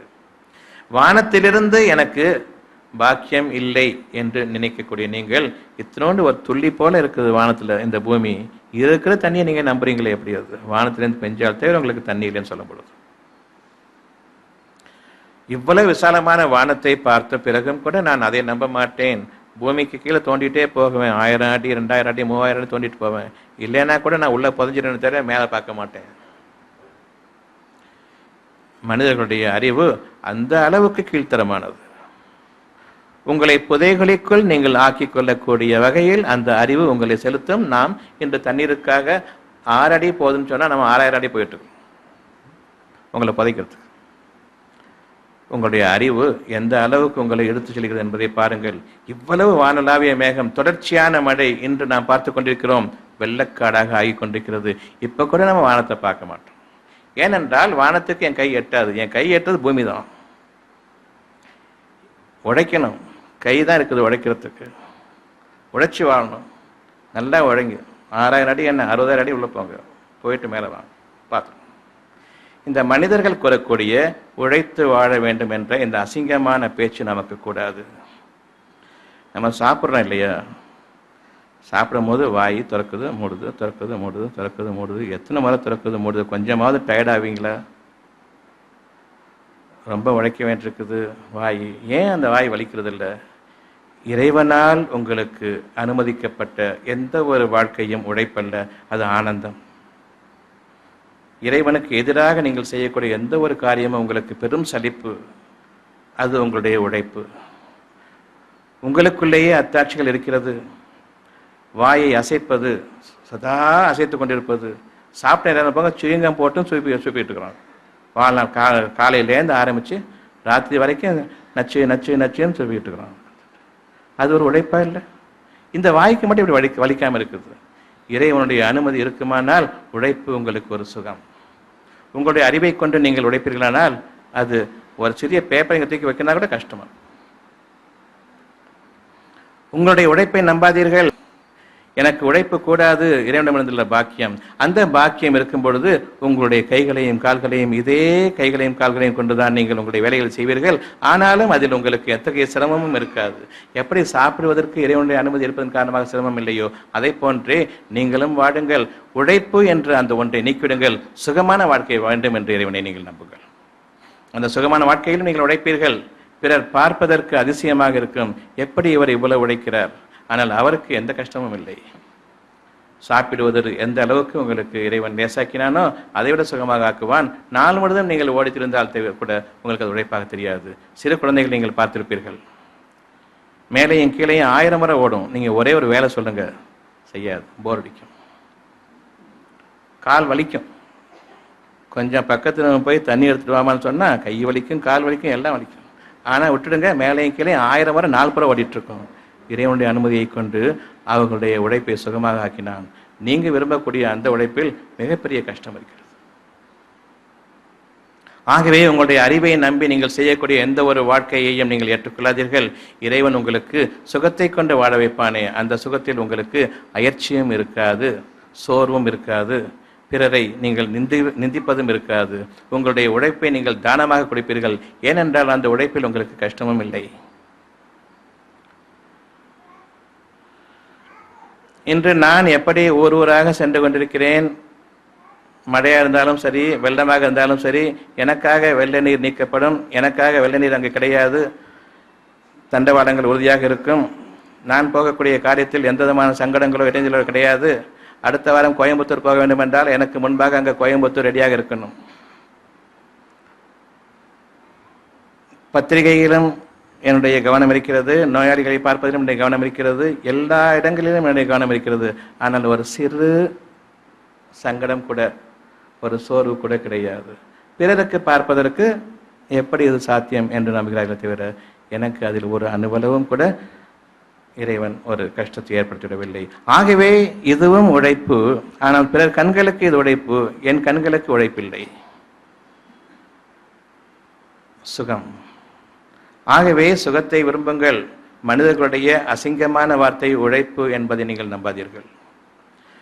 உழைப்பை வெறுத்து விடுங்கள். சுகமான உழைப்பு உங்களுக்கு இருக்கிறது, அதில் உங்களுக்கு அயற்சி கிடையாது, அதில் உங்களுக்கு சோர்வு கிடையாது. இன்னும் 24 மணி நேரம் நீங்கள் உழைப்பீர்கள், உங்களுக்கு தூக்கமும் தேவைப்படாது. ஆகவே இறைவனுடைய அந்த விருப்பத்தை நீங்கள் பின்பற்றுவீர்களானால் உங்களுக்கு சுகம் இருக்கிறது. உங்களுடைய அறிவை நீங்கள் பின்பற்றுவீர்களானால் மிக பெரும் கஷ்டம் இருக்கிறது. எங்கிருந்த போதிலும் அவர்களுக்கு உங்களால் சுகம் அளிக்க முடியும் என்றால் இதைவிட சுகமான வாழ்க்கை எதுவாக இருக்க முடியும்? மனிதர்களுடைய புற உணர்வுகளின் அடிப்படையில் பார்ப்பீர்களானால் ஒவ்வொரு இடத்துக்கும் போக வேண்டும், பார்க்க வேண்டும், கேட்க வேண்டும், பிறகு தொட வேண்டும், பிறகு மருந்து மாத்திரைகளை, பார்வைகளுக்கு ஏற்ற மருந்து மாத்திரை கொடுக்க வேண்டும், பிறகு நம்பிக்கை கொள்ள வைக்க வேண்டும், அதில் குணமாக வேண்டும். அப்பொழுதும் நம்பிக்கையை கொண்டுதான் இறுதியாக ஒரு டாக்டர் மருந்தெல்லாம் எழுதி கொடுத்ததுக்கு அப்புறமா கடைசியாக கேட்குற கேள்வி சுகமாகுமா? ஆகும்னு சொல்லணும், அப்போ தான் அங்கே சரியாக போகும். உங்களுடைய மருந்துகள்னால குணமாகலை, அது எப்பேற்பட்ட டாக்டர் இருந்தாலும் சரிதான், அந்த கடைசியான அந்த நோயாளுடைய கேள்விக்கு பதில் சரியாக போகும்னு அந்த வார்த்தையை சொல்லணும். சொல்லலேன்னு சொன்னால் குணமாகாது. ஆகவே இறுதியாக நம்பிக்கை உங்களை குணப்படுத்தியதா? உருவமில்லாத அந்த நம்பிக்கை உங்களை குணப்படுத்தியதா, அல்லது உங்களுடைய மாத்திரைகள்? நிச்சயமாக நம்பிக்கை. அந்த நம்பிக்கைக்கும் உருவம் இல்லை. உங்களுக்குள்ளேயே இறைவன் அத்தாட்சிகளை அமைத்திருக்கின்றான். உங்களுடைய ஒவ்வொரு செயலிலும் உங்களுக்கு கேடுகள் இருந்தால் நீங்கள் இறைவனை மறந்து விட்டீர்கள். உங்களுக்கு சுகம் இருந்தால் நீங்கள் இறைவனுக்கு நன்றி செலுத்தவும் மறந்து விடுகிறீர்கள். ஒரு துன்பம் உங்களை தீண்டுமானால் மனிதன் நீண்ட பிரார்த்தனை செய்கிறான். பிரார்த்தனை செய்வதற்கு சளைப்பதில்லை. படுத்துக்கொண்டோ உட்கார்ந்து கொண்டோ நின்ற நிலையிலோ அவன் பிரார்த்தனைகளை மேற்கொள்கிறான். மறைவான அந்த பிரார்த்தனை படுத்துக்கொண்டும் அல்லது உட்கார்ந்து கொண்டு நின்ற நிலையில் அவன் செய்யக்கூடிய பிரார்த்தனை மறைவானதும் உள்ளார்த்தமானதாகவும் இருதயத்தில் அவன் அதை வேண்டக்கூடியவனாக இருக்கிறான். கூப்பாடு போட்டு மனிதர்களுக்கு காட்டக்கூடிய அந்த பிரார்த்தனை இல்லை. ஆகவே அதை இறைவன் ஏற்று அவனுக்கு அவன் பட்டுக்கொண்டிருக்கிற துன்பத்தை, அவன் தன் கைகளால் சம்பாதித்துக் கொண்ட துன்பத்தை தன்னுடைய ஞானத்தை கொண்டு நீக்குவானேயானால் மறு நிமிடம் இவன் இறைவனை புறக்கணித்து அவனை அடைக்காதது போலவே சென்று விடுகிறான். அந்த அளவுக்கு இறைவனை அவ்வளவு சீக்கிரமாக மறைக்கிறான். குற்றவாளிகளுக்கு அவர்களுடைய நினைவுறுத்தல்கள் அவர்களுக்கு ஒருபோதும் பலனளிக்காது. சோதனைகளுக்கு காரணம் மறைவான இறைவனை நீங்கள் நம்பிக்கை கொள்ள வேண்டும் என்பதற்காகத்தான், இறைவன் பக்கம் உங்களை திருப்புவதற்காகத்தான். இறைவனை விட்டும் நீங்கள் வெகுவாக திரும்பிவிட்டீர்கள், மிக பெரும் கஷ்டத்திற்குள்ளாக இருக்கிறீர்கள். ஆகவே உங்களுக்கு தடங்கல்களும் இடையூறுகளையும் இறைவன் ஏற்படுத்துகிறான். அதையும் மீறிக்கொண்டு நீங்கள் செல்வீர்கள். ஒவ்வொரு பாதையிலும் நீங்கள் ஒரு சோதனையை சந்திக்க இருக்கிறீர்கள். இறைவனுடைய பாதையில் அந்த சோதனைகளே கிடையாது. ஏனென்றால் அவனுடைய பாதைகளில் உங்களுடைய அறிவை கொண்டு முயலக்கூடிய எந்த முயற்சியும் அங்கு இல்லை. அது தானாக நிறைவேற இருக்கிறது. அவ்வாறு நிறைவேறி உங்களுக்கு அது பலனாக வந்து சேரும் பொழுது தெய்வாதீனமாக எனக்கு இது கிடைத்தது என்று சிலர் கூறுவார்கள். சிலர் கூறுவார்கள் இது எனக்கு கிடைத்த அதிர்ஷ்டம். சிலர் கூறுவார்கள் ஒரு கழுதை போணுச்சு அதனால் எனக்கு வந்தது, ஒரு பள்ளி சத்தம் போட்டுச்சு அதனால் எனக்கு வந்தது, ஒரு தண்ணி குடம் போச்சு அதனால் வந்தது. இந்த மாதிரி அநியாயமாக இறைவனுடைய பாக்கியங்களை ஒரு மனிதனுக்கு ஆக்கிவிடுவார்கள்.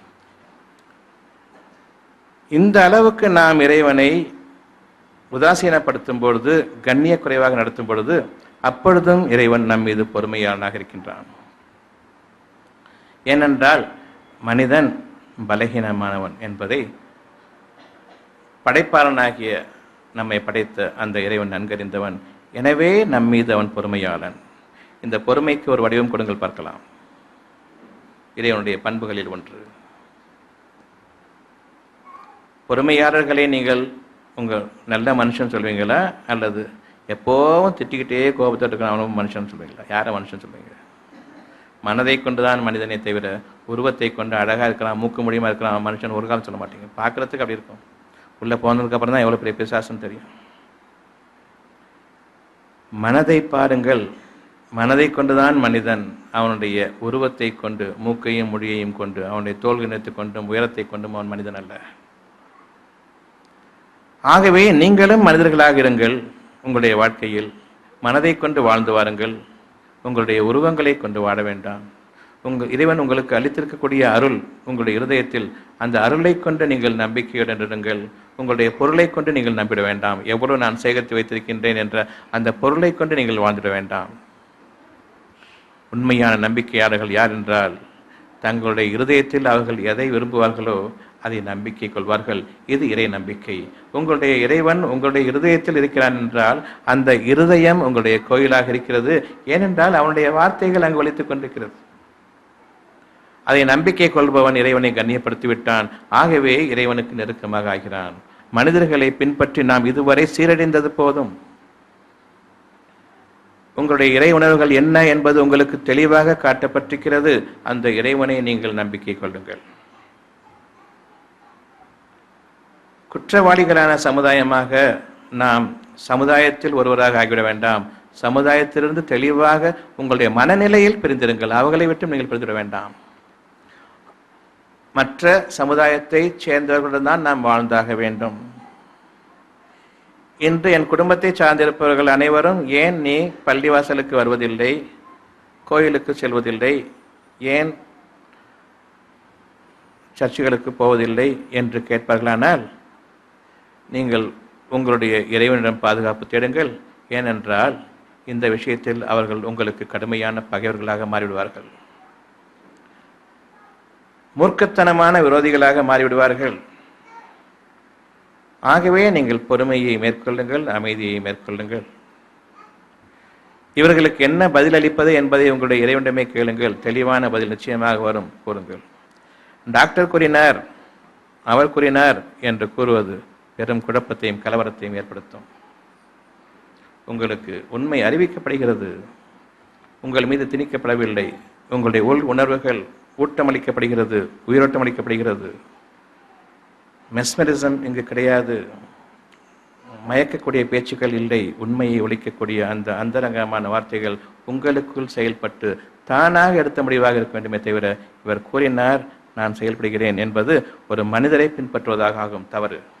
நீங்கள் இறைவனை பின்பற்றுங்கள். ஒருபோதும் எக்காலத்திலும் டாக்டர் கூறினார் கேட்டுக்கொண்டேன் என்று ஒருபோதும் கூறாதீர்கள். என் இறைவனை நான் ஏற்றுக்கொண்டேன், என் உள்ளுணர்வுகள் எனக்கு பதிலளித்தது. ஆகையினால் நீங்கள் சிந்தித்து உணர்ந்து செயல்படுங்கள். எந்த ஒரு மனிதரையும் நீங்கள் பின்பற்றிவிட வேண்டாம். உண்மை இருக்குமானால், அது நன்மையும் இருக்குமானால் உறுதியாக நீங்கள் அதன் மீது நிலைத்திருங்கள். அது உங்களுடைய சொந்த முடிவாக இருக்குமானால் இறைவன் உங்கள் மீது பேரருள் புரிந்து விடுவான். தற்காப்பு விதமாக அவர் கூறினார் நான் கேட்டுக்கொண்டேன் என்றால் எனக்கு அது நன்மை, உங்களுக்கு பாதகம். ஆகவே நீங்கள் சிந்தித்து உணர்ந்து தனித்தனியான மனிதர்களாக உங்களுடைய இறைவன் பக்கம் திரும்புங்கள். நமக்கும் நம்முடைய இறைவனுக்கும் இடையே எந்தவித காற்று கூட போகக்கூடாது. அந்த அளவுக்கு. மற்றவை அதற்கு அப்பால். இறைவன் யார் என்று உங்களுக்கு தெளிவாக தெரிந்த பிறகு இதுவரையில் சீரழிந்தது போன்று இனிமேலும் சீரழிய வேண்டாம். சடங்கு சம்பிரதாயங்களை கொண்டு உருவத்தின் அடிப்படையில் நான் இறைவனை திருப்திப்படுத்துகிறேன் என்று கூற வேண்டாம். சடங்குகள் என்றால் என்ன? சடங்குடைய பொருள் என்ன? அர்த்தமில்லாதவை, பொருளற்றவை, வீணானவை. அவர்களிடம் நீங்கள் வியாக்கியானம் கேட்பதனால் காது கொடுத்து கேட்க முடியாது. அவ்வளவு சிறுபிள்ளைத்தனமான கதைகளாக இருக்கும் சடங்குக்கு ஒரு வியாக்கியானம் கேட்கும் பொழுது. அதையும் நாம் ஏற்றுக்கொள்வோம். சடங்குகள் என்பது அர்த்தமில்லாதது. இனிமேல் தான் அவர்கள் அர்த்தத்தை இட்டுக்கட்டி கூறுவார்கள்.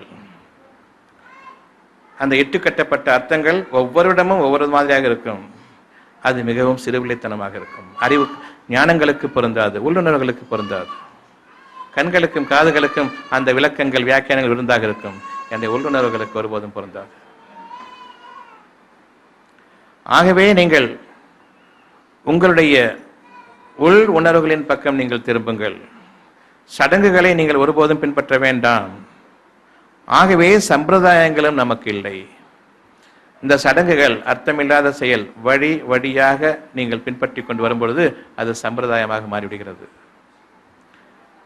சடங்கும் சம்பிரதாயம் நம்முடைய வாழ்க்கையல்ல, உண்மையும் ஞானங்களும் நம்முடைய வாழ்க்கையாக அமைய வேண்டும். அந்த உண்மையின் பக்கமும் ஞானங்களின் பக்கமும் நாம் திரும்புவோம். இந்த இரண்டும் சேர்ந்துதான் ஒரு கலாச்சாரம் என்ற பெயரை கொண்டு அழைக்கப்படுகிறது. சடங்கையும் வழி வழியாக மூதாதையர்கள் பின்பற்றி வந்த அவ்வளவையும் சேர்த்து இந்த வழிமுறை ஒரு கலாச்சாரமாக ஆகிவிடுகிறது. அர்த்தமில்லாத செயல் கலா ஆச்சாரம். அர்த்தமில்லாத செயல் ஆச்சாரமா அல்லது அபச்சாரமா? அர்த்தமில்லாத செயல் ஆச்சாரமா அபச்சாரமா? இது கலவைகளை கொண்ட அபச்சாரமா கலா ஆச்சாரமா? அங்கும் தவறு. வார்த்தைகளில் சிக்கிக்கொண்டு அதன் அலங்காரத்தில் நாம் தொலைந்து விட்டோம். அதை பெருமைக்குரியதாக நாம் ஆக்கிக் கொள்கிறோம். நாம் நம்பிக்கை கொண்ட மனிதர்கள் ஒருபோதும் பெருமைக்காக வாழ்வதில்லை. அது என்னுடைய சுகத்துக்காகவும் அமைதிக்காகவும் நிம்மதிக்காகவும் என்னுடைய சமாதானத்திற்காகவும் சாந்தத்திற்காகவும் அமையுமானால் அதை நான் எனக்கு ஏற்புடையதாக ஆக்கிக் கொள்வேன். இதற்கு அப்பால் அது எனக்கு எதையும் தருவதற்கில்லை. பொருளின் அடிப்படையில் நான் இறைவனை விட்டுவிட வேண்டும் என்று லஞ்சம் கொடுக்கப்படுவேனேயானால் என்னுடைய நிலை ஒரு காலத்தில் திரும்ப முடியாத அளவுக்கு என்னை படுகொலியில் ஆழ்த்திவிடும், பெரும் சோதனையில் வேதனையிலும் சிக்க வைத்துவிடும் என்பதற்கு இப்பொழுது நாம் பயந்து கொள்வோம்.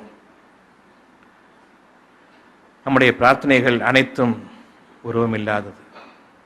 உருவமில்லாததன் அடிப்படையில் நம்முடைய பிரார்த்தனைகள் அமைய வேண்டும். பொருள்கள் உங்களுடைய பிரார்த்தனையின் அந்தரங்கத்திற்கு ஒருபோதும் உதவாது. உங்களுடைய பிரார்த்தனையின் அந்தரங்கம் என்ன? எந்த ஒரு பிரார்த்தனைக்கும் அந்தரங்கம் என்ன? சுகமும் அமைதியும் நிம்மதியும் சாந்தமும் சமாதானமும் நிரம்பிய அந்த ஒரு வாழ்க்கை. பொருளை கொண்டு இதை அடைந்துவிட முடியாது. இதை நீங்கள் உணர வேண்டிய அவசியமும் இல்லை, புதிதாக தெரிந்து கொள்ள வேண்டிய அவசியமும் இல்லை. எடுத்த எடுப்பில் நிச்சயமாக ஆம் என்ற அந்த ஒரு வார்த்தையில் உங்களுடைய பதில் முடியும். ஆகவே பெரும் பிரயத்தனப்பட வேண்டாம். பொருள்களின் அடிப்படையில் நான் வாழ்ந்து விடுவேன் என்று உங்களுடைய வாழ்க்கை உங்களுடைய மனதில் இருக்கிறது. மனதின் அடிப்படையை கொண்டுதான் மனிதன். மனிதனுக்கு மனதை தவிர பொருள்கள் கிடையாது.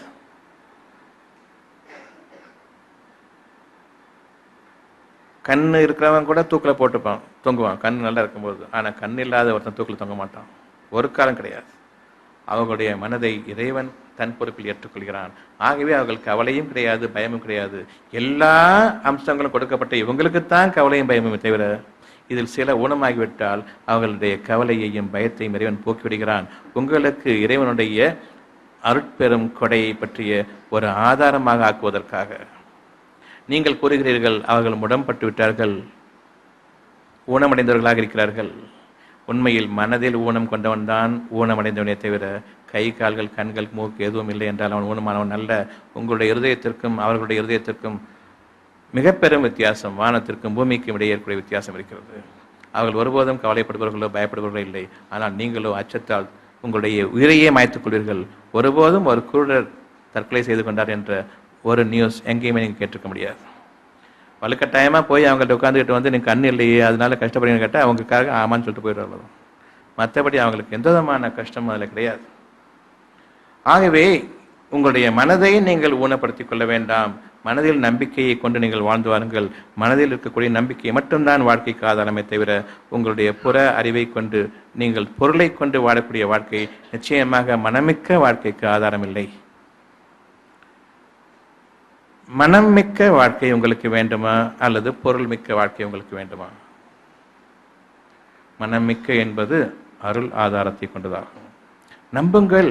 நீங்கள் விரும்புவதை, நீங்கள் விரும்பாததை ஏற்றுக்கொள்ளுங்கள் என்று இறைவன் சொல்லவே இல்லை. உங்களுக்காக இறைவன் படைத்துக் கொண்டிருக்கின்றான். நம்புங்கள். இந்த உலகத்தை உங்களுக்காக இன்னும் விரிவாக்குவான். நம்பிக்கை கொள்ளுங்கள். இன்னும் விசாலமாக்குவான். நம்பிக்கை கொள்ளுங்கள். நிலைத்திருக்க செய்வான். நம்பிக்கை கொள்ளுங்கள். நீங்கள் தவறு செய்ய நேர்ந்து விட்டால், அதாவது உங்களுடைய புற உணர்வுகளை, புறப்புலன்களின் உணர்வுகளை நம்பி அதன் அறிவின் அடிப்படையில் நீங்கள் சில காலம் வாழ்ந்துவிட்டாலும் இறைவன் மன்னிப்பவன். இன்னும் வரம்பு மீறியே இறைவனுடைய பாக்கியங்கள் எல்லாம் மறந்து தொலைத்துவிட்டு நீங்கள் அநியாயங்கள் என்ற பெயரில் பெருமை கொண்டு விட்டீர்களானாலும் இறைவன் மன்னிப்பான். நீங்கள் மட்டும் திருந்துவீர்களானால், மனம் திருந்துவீர்களானால். பாவ மன்னிப்பு, என்னுடைய பாவங்களுக்கு நீ மன்னித்து விடு என்று நீங்கள் இறைவனை வேண்டுவது பாவ மன்னிப்பாகாது. நீங்கள் மனம் திருந்துவது பாவ மன்னிப்பாகும். செயல்பூர்வமான இறை பிரார்த்தனையில் நீங்கள் இறங்குங்கள். உங்களுக்கு வேண்டுவது உங்களுக்கு இருக்கிறது. இதை பிரார்த்தனையாக அமைக்க வேண்டும் என்றால் நீங்கள் எதை விரும்பினீர்களோ அதை கொண்டு நீங்கள் சந்தேகம் கொண்டுவிட வேண்டாம். இது பிரார்த்தனை. சந்தேகத்தை கொண்டிருக்கிற நிலையில் எனக்கு இறைவனை இதை கொடு என்று கேட்டுக்கொண்டிருப்பது பிரார்த்தனை இல்லை. பெரும்பாலான பிரார்த்தனைகளுக்கு நிறைவேறாததற்கு காரணம் சந்தேகத்தை கொண்ட பிறகு நீங்கள் இறைவனை கேட்கிறீர்கள்.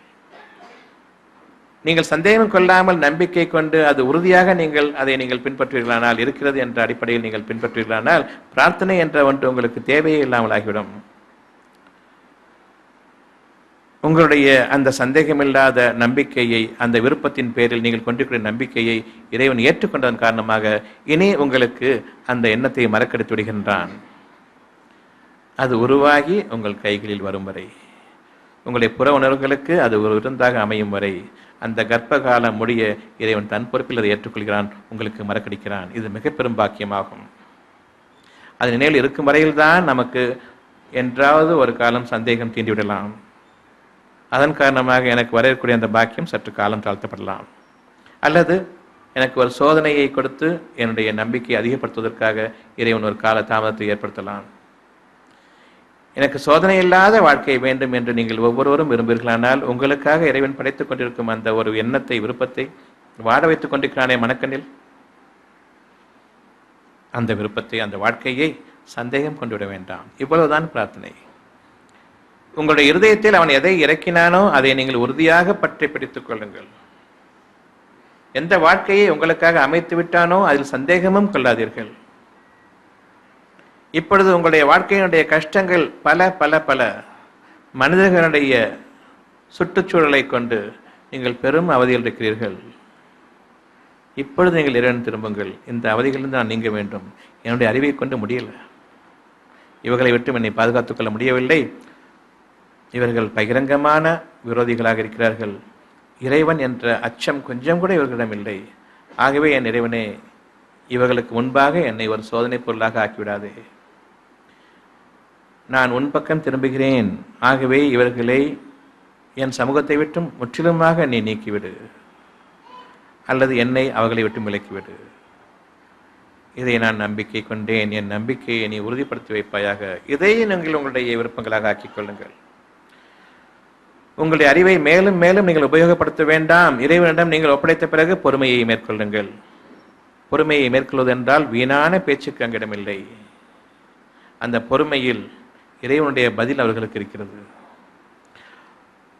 யார் உங்கள் மீது பாய்ந்து வருகிறார்களோ நீங்கள் மட்டும் பொறுமையாக இருப்பீர்களானால் அவர்கள் பாய்ந்து வருவது உங்களுக்கு எந்த விதமான ஒரு தீமையையும் ஏற்படுத்தாது. நீங்கள் அவர்களுக்கு சமமாக பாயும் பொழுதுதான் அந்த தீமையை நீங்கள் உங்கள் மீது ஆக்கிக் கொள்கிறீர்கள். ஆகவே பொறுமையை இறைவனிடம் கேளுங்கள். அதே சமயம் உங்களுடைய பாவங்களுக்காக மன்னிப்பையும் கேளுங்கள். அறியாத பாவங்களுக்காக அல்லது மறந்துவிட்ட பாவங்களுக்காக என் இறைவனே, நீ என்னை குற்றம் பிடிக்காதிருப்பாயாக. ஒவ்வொரு மனிதனும் இன்று மிக பெரும் தேவைகள் இருக்கின்றன. ஒவ்வொன்றுக்கும் ஒரு கர்ப்ப காலம் இருக்கிறது என்பதை நீங்கள் நினைவில் கொள்ளுங்கள். அந்த கர்ப்ப காலம் முடியும் வரையில் நீங்கள் பொறுத்திருங்கள். உங்களுக்கு குழந்தை வேண்டுமென்றால் அதற்குரிய கர்ப்ப காலம் உங்களுக்கு தெரிந்திருக்கிறது. ஆகவே நீங்கள் பொறுமையை 10 மாதமும் மேற்கொள்கிறீர்கள். நீங்கள் அறியாத ஒன்று உங்களுக்கு வர இருக்கிறது. அதனுடைய கர்ப்ப காலத்தை நீங்கள் எவ்வாறு அறிவீர்கள்? அது கருவாக வளர்ந்து கொண்டிருக்கிறது. நீங்கள் அந்த அழகான வாழ்க்கையில் வாழ்ந்து கொண்டிருக்கிறீர்கள். அது மட்டும்தான் உண்மை. அந்த அழகான வாழ்க்கையில் நீங்கள் வாழ்ந்து கொண்டிருக்கிறீர்கள். எப்படி நீங்கள் கரு கொண்டு விட்டால் ஒரு குழந்தையை கொண்டு அந்த 10 மாதமும் வாழ்ந்து கொண்டிருக்கிறீர்களோ மனக்கண்ணில், அப்படி ஒரு வாழ்க்கையை உங்களுக்கு கொடுத்து விட்டான். ஆகவே அந்த கரு வளர்ந்து கொண்டிருக்கிறது. இனி நீங்கள் ஏன் அந்த கருவை சிதைக்கிறீர்கள்? அவநம்பிக்கை என்ற அடிப்படையில் நீண்ட காலம் பொறுத்திருந்து விட்டேன், இது நிறைவேறாது என்ற அடிப்படையில் எவ்வாறு நீங்கள் அதனை தவற விட்டு விடுவீர்கள்? ஒவ்வொரு நாளும் புது புது வாழ்க்கையின் உதாரணங்கள் உங்களுக்கு அழகாக உங்களுடைய மனக்கண்ணில் காண்பிக்கப்பட்டு உங்களை இறைவன் வாழ வைத்துக் கொண்டிருக்கும் இந்த நிலையில் ஒருபோதும் நீங்கள் அதை விட்டும் நீங்கள் நீங்கிவிட வேண்டாம். அந்த ஒரு அழகான எண்ணத்திலிருந்து நீங்கள் விலக வேண்டாம். பிற மனிதர்களிடமும் அந்த எண்ணங்களை சொல்லவும் கூடாது. சும்மா உட்கார்ந்துட்டு ஏதோ வேலை பார்க்கக்கூடாதா? அதை விட மகத்தான வேலை என்னுடைய இருதயத்தில் நிகழ்ந்து கொண்டிருக்கிறது. அவர்கள் அறிய மாட்டார்கள். ஆகவே நீங்கள் பொறுமையை மேற்கொள்ளுங்கள். நீங்கள் பொறுமையாக இருக்கும் காலமெல்லாம் எத்தகைய பேச்சை கொண்டு அவர்கள் உங்களை அவதூறு செய்வார்கள் என்பதை நிச்சயமாக இறைவன் அறிவான். இறைவனுக்காக பொறுத்திருங்கள். அந்த ஒரு காலம் முடிய நீங்கள் அடையக்கூடிய அந்த வாழ்க்கை, யாரெல்லாம் இதுவரையில் உங்களை பார்த்து ஏளனமும் அவதூறும் குறிக்கொண்டிருக்கிறார்களோ அவர்களுக்கு மிகப்பெரிய பிரமிப்பாக இருக்கும். அப்பொழுது அவர்கள் உங்கள் மீது பொறாமைப்படவும் முடியாது. அந்த பொறாமையின் காரணமாக நிச்சயமாக நீங்கள் துன்பத்திற்கு ஆளாக்கப்படவும் மாட்டீர்கள். ஏனென்றால் இறைவன் புறத்திலிருந்து உங்களுடைய முயற்சி இல்லாமல் அவன் உங்களுக்கு கொடுத்ததாகும். அதில் அவர்கள் எந்த தீண்டுதலையும் கொண்டு உங்களை தீண்டிவிட முடியாது. எனவே நீங்கள் நம்பிக்கையாளர்களாக இருங்கள். மனிதர்களுடைய பார்வையிலிருந்தும் அவர்களுடைய பொறாமை கண்களிலிருந்தும் உங்களை பாதுகாத்துக் கொள்ள வேண்டும் என்றால் உங்களுடைய அறிவின் காரணமாக இல்லாமல் என் இறைவன் அருளின் காரணமாக, என் பொறுமையின் காரணமாக, நம்பிக்கை கொண்டதன் காரணமாக, நம்பிக்கை கொண்ட பிறகு அதன் மீது சந்தேகம் என்ற கலங்கத்தை கொண்டும் தீண்டாததன் காரணமாக உறுதியாக என் மீது இது நிலை பெற்றுவிட்டு பாக்கியம் என்பதை நீங்கள் உணர்ந்து கொள்ளும் வரையில் நிச்சயமாக நீங்கள் பொறுமையாளர்களாகவும் நம்பிக்கை கொள்பவர்களாகவும் இன்னும் இறைவனிடம் அதிகமான நம்பிக்கையையும் அந்த நம்பிக்கையில் உங்களுடைய பாதங்கள் சருகி விடாமல் உறுதிப்படுத்தக்கூடிய அந்த ஒரு பாக்கியத்தையும் கேளுங்கள். என் இறைவனே, என்னுடைய பாதையை லேசாக்கி கொடு. கர்ப்பகாலம் முடியும் வரையில் உங்களுடைய பாதையை லேசாக்கி கொடு. நிராகரிப்பவர்களின் சூழ்ச்சிகளிலிருந்தும் பேசுதல்களிலிருந்தும் என்னை நீ பாதுகாத்துக்கொள். என் இறைவனை, இவர்களுக்கு முன்பாக என்னை ஒரு சோதனையாக ஆக்கிவிடாது, பொறுமையை கொண்டு உதவி செய் என்ற அந்த உணர்வுகளுடன் நீங்கள் வாழ்ந்து வாருங்கள். ஒவ்வொருவருடைய விருப்பமும் எண்ணமும் இன்று முதலாக உங்களுக்கு நிறைவேறிக் கொண்டிருக்கக்கூடிய அந்த எண்ணங்களை நீங்கள் குறைப்பிரசவமாக ஆக்கிவிட வேண்டாம். அதை நாம் சில சமயங்களில் தாங்கிக் கொள்ளவும் மாட்டோம். 3 மாதத்தில் குறைப்பிரசவம் ஆச்சுன்னா தாங்கிக்கலாம். 9 மாதத்தில் குறைப்பிரசவம் ஆச்சுன்னு சொன்னால் உயிருக்கு பாதகமாகும். ஆகவே உங்களுக்கு எந்த அளவுக்கு விருப்பங்கள் நெருங்கிக் கொண்டிருக்கிறதோ அந்த அளவுக்கு அந்த ஆசைகள் அதிகமாகும். கருவுற்ற 3வது மாசத்துல தெரியுது உங்களுக்கு ஆசை இருக்குது. 9வது மாசம் நெருங்க ஆசை அதிகமாகுமா குறையுமா? உங்களுடைய டெலிவரி டைம் நெருங்க நெருங்க நெருங்க ஆசை அதிகமாகும். ஆகவே உங்களுடைய விருப்பங்களின் ஏற்கனவே நீங்கள் கருவுற்று விட்ட அந்த விருப்பங்கள், மனதில் இருக்கிற விருப்பங்கள் உங்களுக்கு நெருக்கமாக வர வர வர ஆசை அதிகமாகும். ஆகவே டெலிவரி டைம் நெருங்கிருச்சுங்கிறத நீங்கள் அதன் மீது உறுதியாக நம்பிக்கை கொள்ளுங்கள். எந்த அளவுக்கு அதிகமாக பிரியப்படுகிறீர்களோ அந்த அளவுக்கு அதனுடைய விளைவுகள் உங்களுக்கு வர, அதனுடைய பலன்கள் உங்களுக்கு வர நெருங்கிவிட்டது என்பதன் மீது நம்பிக்கை கொள்ளுங்கள். பிற மனிதர்களிடம் கூற வேண்டாம். தங்கள் அறிவின்மையின் காரணமாக அவர்கள் உங்களுடைய நம்பிக்கையை வீணாக்க முற்படுவார்கள், அல்லது நிகழ்ந்துவிடக் கூடாதே என்பதன் மீது அவர்கள் உறுதியாக இருப்பார்கள். ஆகவே உங்களுடைய பாதையிலிருந்து அவர்கள் உங்களை விலக்குவதற்குரிய அனைத்து முயற்சிகளையும் மேற்கொள்வார்கள். ஆகவே இறைவனிடம் நீங்கள் பாவ மன்னிப்பு தேடுங்கள். மனிதர்களை விட்டும் பாவ மன்னிப்பு தேடுங்கள். மனிதர்களின் தீமைகளிலிருந்தும் பாவ மன்னிப்பு தேடுங்கள், பாதுகாப்பும் தேடுங்கள். மனிதன் பொறாமைப்படும் பொழுது அந்த பொறாமையின் கண்களை விட்டும் நீ என்னை பாதுகாத்துக்கொள் இறைவனே. ஆகவே நான் முதன்முறையாக எனக்கு வர இருக்கக்கூடிய அந்த மிக பெரும் பாக்கியத்தை கொண்டு பெருமை கொள்ளாதவனாக நான் ஆகிவிட வேண்டும். பெருமை எப்பொழுது உங்களுக்கு உணர்வுகளாக வெளிப்படுகிறதோ, நான் என் அறிவின் காரணமாக சம்பாதித்தேன் என்ற அந்த ஒரு வார்த்தை வந்துவிடுமானால் நிச்சயமாக அது உங்களை விட்டு பறிபோகும். பெரும்பாலும் என்னுடைய முயற்சியின் காரணமாக நான் கிடைக்கப்பெற்றேன் என்று கூறுவது வாடிக்கையாக மனிதர்களுடைய நிலையாக இருக்கிறது. அந்த நிலையை நீங்கள் மேற்கொள்ளக்கூடாது. உங்களுக்கு இறைவனிடமிருந்து பாக்கியம் கிடைக்கும் பொழுது என் அறிவின் காரணமாக கிடைக்கப்பெற்றேன். உங்களுக்கு சுகம் என்ற ஒரு அளவு இப்பொழுது இருக்கிறது. ஒரு 25% சுகமாக இருக்கிறேன், 75% பெரும் கஷ்டம் இருக்குது. அந்த சுகத்தை கொடுத்தவன் இறைவன் 75% கஷ்டத்தை உங்களுடைய கைகளால் நீங்கள் சம்பாதித்துக் கொண்டதாகும். உங்களுடைய பெருமையின் காரணமாக இன்றளவும் நீங்கள் உங்களுக்காக அனுபவித்துக் கொண்டிருக்கூடிய ஒரு நன்மையை உங்களுடைய அறிவின் காரணமாக என்று நினைத்துக் கொண்டிருப்பீர்களானால் இப்பொழுது பாவ மன்னிப்பு கேட்டு அதிலிருந்து நீங்கள் விலகுங்கள். அந்த சுகம் நிலைத்துவிடும். அந்த சுகம் உங்களுக்கு நிலைத்துவிடும். என் அறிவின் காரணமாக நான் வாழ்ந்து கொண்டிருக்கிறேன் என்று நினைக்கும் காலமெல்லாம் பெரும் துயரம் உங்களை நோக்கி வந்து கொண்டிருக்கிறது என்பதை நீங்கள் மறந்துவிட வேண்டாம். எந்த கஷ்டமும் எந்த காலத்திலும் எந்த தருணத்திலும் எப்பொழுதும் என்னை தீண்டக்கூடாது என்பது உங்களுடைய ஆத்மார்த்தமான விருப்பமாக இருக்குமானால், என் அறிவை கொண்டு நான் இதை கிடைக்கப் பெற்றேன் என்று இதுவரையில் சொல்லிக் கொண்டிருந்ததற்காக இறைவனிடம் பாவ மன்னிப்பு கேட்பவர்களாகவும், இனிமேலும் அந்த எண்ணம் என்னை தீண்டிவிடக்கூடாது என்பதற்காக ஷைத்தானை விட்டும் நீ என்னை பாதுகாத்துக்கொள். பெருமை என்பது ஷைத்தான் ஆகும். கெட்ட சக்திகளின் ஒட்டுமொத்த வடிவம் பொறாமை அல்லது பெருமை, இந்த ரெண்டுமாகும். என்னுடைய பெருமையின் காரணமாக நீங்கள் நன்றாக வாழ்வதை நான் பொறாமை கொள்வேன். உங்களுடைய பெருமையின் காரணமாக நான் நன்றாக இருப்பது உங்களுக்கு பொறுக்காது. பெருமை என்ற அந்த ஒன்று எனக்கும் உங்களுக்கும் இடையே மானசீகமான கோல்டு வார், பனிப்புயலை கிளப்பிவிடும். அந்த பனிப்போர் நம் ஒவ்வொருவருக்கும் இடையே நிச்சயமாக இருக்கிறது, இன்றும் இருக்கிறது. ஏதோ ஒரு பொறாமை, ஏதோ ஒரு பெருமை உங்களை அறியாமல் உங்களுக்குள் இருந்து கொண்டிருக்கிறது. இந்த இரண்டும் சேர்ந்தது ஷைத்தான். ஆகவே என் இறைவனே, ஷைத்தானின் தீமையை விட்டும் நீ என்னை பாதுகாத்துக்கொள் என்ற அந்த ஒன்றை நீங்கள் இப்பொழுது மேற்கொள்ளுங்கள். ஷைத்தான் என்பது பெருமையும் பொறாமையும் என்னை விட்டும் நீ நீக்கிவிடும். எந்த ஒன்றும் இறைவன் அல்ல என்பதுதான் அல்லாஹ் என்பதனுடைய பொருளை இப்பொழுது நீங்கள் உணர்ந்து கொண்ட பிறகு, அல்லாஹ் என்ற அந்த ஒரு பொருளுக்கு வடிவம் கிடையாது. யாராக இருந்தாலும் சரி, இன்று வரையிலும் முஸ்லிம்கள் உட்பட அல்லாஹ் என்ற அந்த பொருளுக்கு விளக்கமோ அதனுடைய ஞானமோ நிச்சயமாக அவர்கள் அறிந்ததில்லை.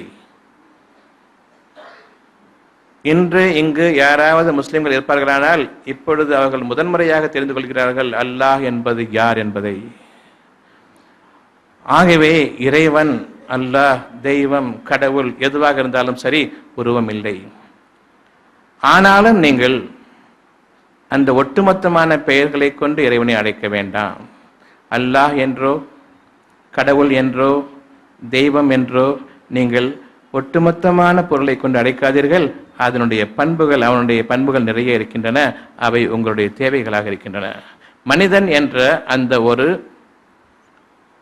பண்பு இறை பண்புகள் அனைத்தையும் கொண்டிருக்கிறது. அதன் காரணமாகவே அவன் உயர்ந்த படைப்பு, படைப்புகள் எல்லாம் மிகைத்த படைப்பு, மிகையான படைப்பு, உயர்ந்த படைப்பு, மேன்மையான படைப்பு என்றால் அவனுடைய பண்புகள் இருப்பதன் காரணமாக. ஆகவே உங்களுடைய தேவைகளில் இறைவனுடைய பெயர் இருக்கிறது. அவை அழகான பெயர்கள். உங்களுடைய தேவைகள் அழகானவை. ஆகவே அவை அழகான பெயர்கள். அவனுடைய பெயரை கொண்டு நீங்கள் அடையுங்கள். ஒட்டுமொத்தமான அல்லாஹ் என்ற பெயருக்கு அர்த்தம் புரியாத வரையில் அந்த வார்த்தையை நீங்கள் உபயோகிக்காதீர்கள். தெய்வம் என்ற அந்த வார்த்தைக்கு அர்த்தம் புரியாத வரையில் அதை உபயோகிக்காதீர்கள். கடவுள் என்ற பெயருக்கு 1000 வியாக்கியானங்கள், ஒருபோதும் உபயோகிக்காதீர்கள். அவ்வளவும் பொருளின் அடிப்படையில். உங்களுடைய தேவை இப்பொழுது என்ன? சுகம். சுகம் அளிப்பவனே, இது அவனுடைய பெயர். உங்களுடைய தேவை என்ன? சாந்தமும் வேண்டும், சமாதானமும் வேண்டும். ஆகவே சாந்தி அளிப்பவனே, சாந்தியை உடையவனே, சமாதானத்தை அளிப்பவனே அல்லது சமாதானத்தை உடையவனே என்று அந்த ஒரு வார்த்தையில் உங்களுடைய தேவைகள் அனைத்தும் அடங்கிவிட்டது. இனி எனக்கு இதை கொடு அதை கொடுன்னு கேட்க வேண்டிய அவசியம் இல்லை. உங்களுடைய தேவைகளை உணர்ந்து அவனுடைய பெயரை அத்துடன் சேர்த்துக் கொள்ளுங்கள். இவ்வளவுதான் நீங்கள் இறைவனை அழைக்க வேண்டியது. அல்லாஹ் என்ற அந்த பொருளுக்கு உங்களுக்கு அர்த்தம் புரியாது. ஆகவே அந்த பெயரை கொண்டு அழைக்க வேண்டாம். அவனுக்கு பல பெயர்கள் இருக்கின்றன, அழகான பெயர்கள் உங்களுடைய தேவைகளாக இருக்கின்றன. அந்த தேவைகளில் அவனுடைய பெயர் இருக்கிறது. அதை கொண்டு அடையுங்கள் போதும். நான் ஏற்றுக்கொள்கிறேன். ஆகவே அர்த்தம் புரியாமல் அல்லாஹ் அல்லாஹ் அல்லாஹ் என்று கத்த வேண்டாம். அது என்னிடம் சேராது, ஒருபோதும் சேராது. சுனாமி ஏற்பட்டது. ஒருத்தன் அல்லான்னு கத்திட்டு ஓடி இருப்பான், ஒருத்தன் ஜீசஸ் காப்பாத்துன்னு கத்திட்டு ஓடி இருப்பான், ஒருத்தன் முருகா காப்பாத்து, சிவனை காப்பாத்துன்னு ஓடி இருப்பாங்க. இவ்வளவு பேருமே பிடிக்கப்பட்டாங்க. ஏன்? 3 பேரும் பிடிக்கப்பட்டாங்க. நல்லா தெரிஞ்சுக்கங்க, இந்த 3 கட்டடங்களும் கட்டடங்கள் அல்ல, இறை இல்லங்கள் அல்ல. இவங்களை அடைக்கும் அந்த தெய்வங்களின் பெயர்கள் நிச்சயமாக இறைவனை சேரவும் இல்லை. அவன் வெறுக்கிறான். நீங்கள் அழிவதே மேல். இதற்கு மேல் உங்களுக்கு அத்தாட்சி வேண்டுமென்றால் சுனாமியை விட இன்னும் பயங்கரமான உங்களுக்கு இறைவனுடைய சீற்றங்கள் நிகழும். அதை நீங்கள் அறிந்து கொள்ளவும் மாட்டீர்கள். அதை விட்டு தப்பி ஓடும் பொழுது நீங்கள் வழியும் அறிய மாட்டீர்கள். இன்னும் உங்களுக்கு பாதுகாப்பு அளிக்கப்படவும் மாட்டார். ஒரு அத்தாட்சிக்கு மேல் அடுத்த அத்தாட்சி இன்னும் மிக பெரிதாக இருக்கும். ஆகவே பயந்து கொள்ளுங்கள். இன்று நாம் உண்மையான இறைவனை ஏற்றுக்கொண்ட நிலையில் சுத்தி வர பூகம்பங்கள் ஏற்பட்டாலும் உங்களுடைய காலுக்கடியில் அந்த பூமி நிலைத்து நிற்கும் இறைவன் கட்டளையை கொண்டு. வானங்கள் பிளந்து தாரை தாரையாக நீர் கொட்டினாலும் உங்களுக்கு அழகான அந்த உணர்வுகள், உயிரோட்டமிக்க அந்த உணர்வுகள் மற்றவர்களுக்கு அழிவு. ஆகவே வெள்ளங்களை கொண்டோ சுனாமிகளை கொண்டோ பூகம்பங்களை கொண்டோ இறைவன் தான் நாடியவர்களை அடிக்கிறான். யார் மனித சமுதாயத்திற்கு விரோதிகளோ அவர்களை அடிக்கிறான். அப்படி என்றால் விடப்பட்டவர்கள் எல்லாம் நம் கண் முன்னால் தெரிகிறது மிக பெரும் கொடுமைக்காரர்கள், அவர்கள் எல்லாம் விடப்பட்டு விட்டார்கள். பணக்காரர்கள் விடப்பட்டு விட்டார்கள். அப்படி என்றால் அதற்குரிய பதில் என்ன? அவர்கள் தங்களுடைய பாவங்களில் முழுமையாக நுழைந்து விடுவதை இறைவன் விரும்புகிறான். இன்னும் பாவங்களை அதிகமாக அவர்கள் சேர்த்துக்கொள்ள வேண்டும். அவர்களுடைய மரண வேதனையில் எந்த அளவுக்கு அவர்களுடைய பாவங்கள் மன்னிக்கப்பட்டிருக்கும் என்று உங்களுக்கு தெரியாது. யார் இறந்து விட்டார்களோ அவர்கள் பாவ மன்னிப்பு கூட கேட்க வழி இல்லாத நிலையில் அவர்களுடைய பாவங்களுக்காக முழுமையாக பிடித்து விட்டவர்கள், அதன் காரணமாக மரணமடைந்தவர்கள் எத்தனை பேர் உங்களுக்கு தெரியாது. விட்டு வைக்கப்பட்டார்களே, தக்க காரணங்களுடன் அவர்கள் விட்டு வைக்கப்பட்டார்கள். இறைவனே காப்பாற்று என்ற அந்த ஒரு வார்த்தை, தெய்வமே காப்பாற்று என்று ஓடிவிட்டார்கள். ஓ அல்லாஹ் காப்பாத்து என்று ஓடினார்கள். ஓ ஜீசஸ் காப்பாத்து என்று ஓடினார்கள். ஒவ்வொருவரும் தங்களுடைய பெயர்களை, இரண்டு பெயர்களை முன்வைத்து காப்பாற்று என்று கூறினார்கள். இதில் இந்த 3 பேரும் இட்ட கூக்குரலில் பொதுவானது எது? ஜீசஸ், அல்லாஹ், கடவுளே, இதுவா அல்லது காப்பாத்துங்கிற ஒரு வார்த்தையா? ஆகவே அந்த காப்பாற்றுபவனே என்ற அந்த ஒரு வார்த்தை தான் உங்களை காப்பாற்றியதை தவிர நீங்கள் கூப்பிட்ட அந்த வார்த்தைகளுக்கு மதிப்பில்லை. உங்களை காப்பாற்றுபவன் உங்களுடைய இறைவன். அந்த சமயத்தில் அந்த ஓ அல்லாஹ், ஓ ஜீசஸ்ன்னு கத்திட்டு போனால் பார்த்தா காப்பாற்று வார்த்தையை சேர்க்கணும். அதில் தான் உண்மையான அழைப்பு இருக்கிறது. நீங்கள் கூப்பிட்ட அந்த வார்த்தைகளில் நிச்சயமாக உங்களுக்கு அதில் அறிவும் கிடையாது. அதை ஏன் கூப்பிட்டீர்கள் என்பது உங்களுக்கு தெரியவும் செய்யாது. எனவே உங்களுடைய தேவைகளில் உங்களுடைய இறைவனுடைய பெயர் இருக்கிறது. அது அழகான தேவைகள், அழகான பெயர்கள். அவற்றை கொண்டே நீங்கள் அடையுங்கள். சுகம் அளிப்பவனே என்று கூறுங்கள். கேட்டுக்கொண்டான். இனி உங்களுக்கு தேவையான அனைத்து சுகங்களும், நீங்கள் அறியாத சுகங்களை உங்களுக்கு கொண்டு வருவான். அமைதியை உடையவனே, நீயே அமைதியை அளிப்பவன் என்று அவனிடம் நீங்கள் உறுதி செய்யுங்கள். நீங்கள் அறியாத நிம்மதியை அவன் உங்களுக்கு கொடுப்பான். நீங்கள் அறிந்து வைத்திருக்க நிம்மதிக்கு மேலாக, அருளை உடையவர்களுக்கு மேலாக அருளை அளிப்பவன் அவன்தான். ஆகவே யார் அருளை கொண்டு இறைவனுடன் திரும்புகிறார்களோ அவருடைய அருளுக்கு மேலாக அருளை அதிகப்படுத்துவான். அந்த இறைவனை உங்களுடைய தேவைகளில் அனைத்திலும் அருள் இருக்கிறது. உங்களுடைய தேவைகளுக்கு அப்பால் அவ்வளவும் பொருள்தான். அதை நம்பாதீர்கள். அதை நீங்கள் ஒருபோதும் உங்களுடைய வாழ்க்கைக்கு ஏற்றுக்கொள்ளாதீர்கள். அந்த தேவைகளுக்கு, அந்த பொருள்களுக்கு பின்னால் ஒரு தேவை இருக்கிறது. அந்த தேவைகளை கொண்டு நீங்கள் இறைவனை அடையுங்கள். இப்பொழுது நிறைய பணம் சம்பாதித்து விட்டீர்கள், சுகம் இருக்கிறது நினைத்துக் கொண்டிருக்கிறீர்கள். இதுவரையில் நீங்கள் நினைத்தது இறைவன் மன்னித்து விடுவான். இப்பொழுது நீங்கள் அந்த பொருள்களை நம்பாமல் சுகம் அளிப்பவனே, நிலைத்திருக்க செய்பவனே என்று அவனிடம் நீங்கள் திரும்புங்கள். அந்த பொருள்களை நீங்கள் கட்டி காப்பாற்றிக் கொண்டு நிலைத்திருப்பவனே என்ற அந்த பெயர்களை உங்களால் கூற முடியாது. அந்த பெயர்களை உங்களுக்கு இறைவன் கற்பிக்க மாட்டான். அந்த வார்த்தைகள் உங்கள் வாயிலிருந்து வராது. ஏனென்றால் இருதயத்திலிருந்து அவன் நீக்கிவிட்டான். மனிதர்களின் இருதயங்களின் மீது முழுமையான ஆதிக்கம் கொண்டவன் இறைவன் மட்டும்தான். உங்களால் உங்களுடைய இருதயங்களின் மீது ஆட்சி செய்ய முடியாது. என்னுடைய கண்ட்ரோலில் என்னுடைய இருதயம் இருக்கிறது. ஒரு கவலையை இறைவன் போட்டு விட்டான். உங்களுடைய கண்ட்ரோலில் உங்களுடைய இருதயம் இருக்கிறது. முடிந்துவிட்டால் அந்த கவலையை நீக்கிக் கொள்ளுங்கள். உங்களிடம் உங்களுடைய இருதயத்தின் மீது ஆதிக்கம் இருக்கிறது என்பது நீங்கள் கூறுவீர்களானால், அதில் நீங்கள் உண்மையாளர்களாக இருப்பீர்களானால், உங்களுக்காக இறைவன் விதித்தானே ஒரு துன்பத்தையும் ஒரு கவலையையும் நீக்கிக் கொள்ளுங்கள். முடியாது. ஆகவே உங்களுடைய கை கால்களின் மீது ஓரளவுக்கு சக்தியை கொடுத்திருக்கின்றான். நினைச்சா எடுக்க முடியும், நினைச்சா தூக்கி போட முடியும். ஆனால் மனதில் உங்களுக்கு ஒரு அணுவளவும் அதிகாரம் இல்லை. உங்களுடைய மனதில் உங்களுக்கு ஒரு அணுவளவும் அதிகாரம் இல்லை. இறைவன் நாடினால் தவிர உங்களுடைய மனதுக்கு சுகத்தையும் நிம்மதியையும் அளிப்பவன் யாரும் இல்லை. ஆகவே இன்றைய கேள்விகள், இதிலிருந்து உங்களுடைய விடைகளை நீங்கள் இப்பொழுது சிந்தித்து உணர்ந்து கொள்ளுங்கள். பூகம்பம், புயல், வெள்ளம், மழையின் சீற்றம் இவற்றினால் அடித்தளத்தில் உள்ள ஏழை மக்கள் தான் அதிகமாக பாதிக்கப்படுகின்றனர். இறை அருள் இவர்களுக்கு குறைவினால் ஏற்படுகின்றதா? சற்று தெளிவாக்க வேண்டுகின்றேன். ஏழையாக இருப்பவர்கள் இப்பொழுதாவது இறைவன் பக்கம் திரும்புங்கள். பணக்காரர்கள் இப்பொழுது திருந்த மாட்டார்கள். உங்களுக்கு அவர்கள் உதவ மாட்டார்கள் என்று தெரிகிறது. ஆகவே இப்பொழுதாவது திரும்புங்கள். இப்பொழுதும் நீ எனக்கு 1000 கொடு, 2000 கொடு, ஒரு இலவச வேட்டி கொடு, சேலை கொடுன்னு தான் கேட்குறாங்களே தவிர இந்த மழையை பற்றி கவலை கிடையாது. சுனாமி வந்தால் அதுக்கு காரணமாக கிடைச்ச ஒரு 2000 ரூபா 3000 ரூபாய் வச்சுக்கிட்டு இது கோல்டன் சுனாமி, தங்கக்கடல். எப்படி இவர்களுடைய மனம் பொருளின் பக்கம் சாய்ந்து தன்னுடைய அழிவை மேலும் மேலும் தன் மீது சாட்டிக்கொள்ளக்கூடிய இந்த படு பாதகமான சூழ்நிலைகளை தள்ளிவிட்டது. இவர்கள் தங்களுடைய கேடான வாழ்க்கையை தங்களுக்கு அழகாக்கி கொண்டார்கள். இனி இவர்களுக்கு விடிவில்லை. பணக்காரர்கள் அவர்களின் போக்கின் காரணமாக உலகத்தினுடைய வாயில்கள் அனைத்தையும் திறந்து விட்டான். வேண்டிய பொருட்களை அள்ளிக்கொள்ளுங்கள், ஒரு நன்மை கூட அவர்களிடம் மிஞ்சாது.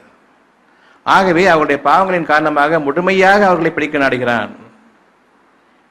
இன்னும் இந்த குற்றவாளிகளின் சமுதாயத்தாரின் தலைவர்களையும் விட்டு வைக்கிறான், உங்கள் மீது ஆதிக்கம் புரிவதற்காக.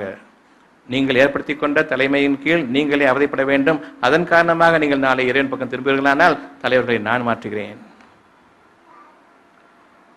ஆகவே ஒவ்வொருவருக்கும் ஒவ்வொரு சமுதாயத்திற்கும் அவரவர் செயலுக்குரிய தகுந்த கூலியை கொடுப்பதற்காக விடப்பட்டவர்கள் விடப்பட்டார்கள். பாதிப்புக்கு உள்ளாக்கப்பட்டவர்கள் அவர்கள் திருந்த வேண்டும் என்ற நோக்கத்திற்காக இன்னும் சோதனைக்கு உள்ளாக்கப்பட்டுக் கொண்டிருக்கிறார்கள். உண்மையான பாதிப்பு அல்ல. அவர்கள் திருந்த, இறைவன் ஒருவனே என்று திருந்த அவர்கள் நிலைமை மாறிவிடும். நிச்சயமாக இறைவன் இன்றளவும் அநியாயம் செய்யவில்லை. அவர்கள் தங்களுக்கு தாங்களே இறைவனை நிராகரித்துக் கொண்டிருப்பதன் காரணமாக, மனிதர்களை இறைவனுக்கு இணையாக ஆக்கிக் கொண்டதன் காரணமாக, அவர்களுடைய கேடுகளையும் அவர்களுடைய சூழ்ச்சிகளையும் நன்றாக தெரிந்திருந்தும் நீங்கள் தான் என்னை காப்பாற்ற வேண்டும் என்று எப்பொழுது கூப்பிடுகிறார்களோ அவர்களுக்கு இனியும் வாழ்க்கை இல்லை.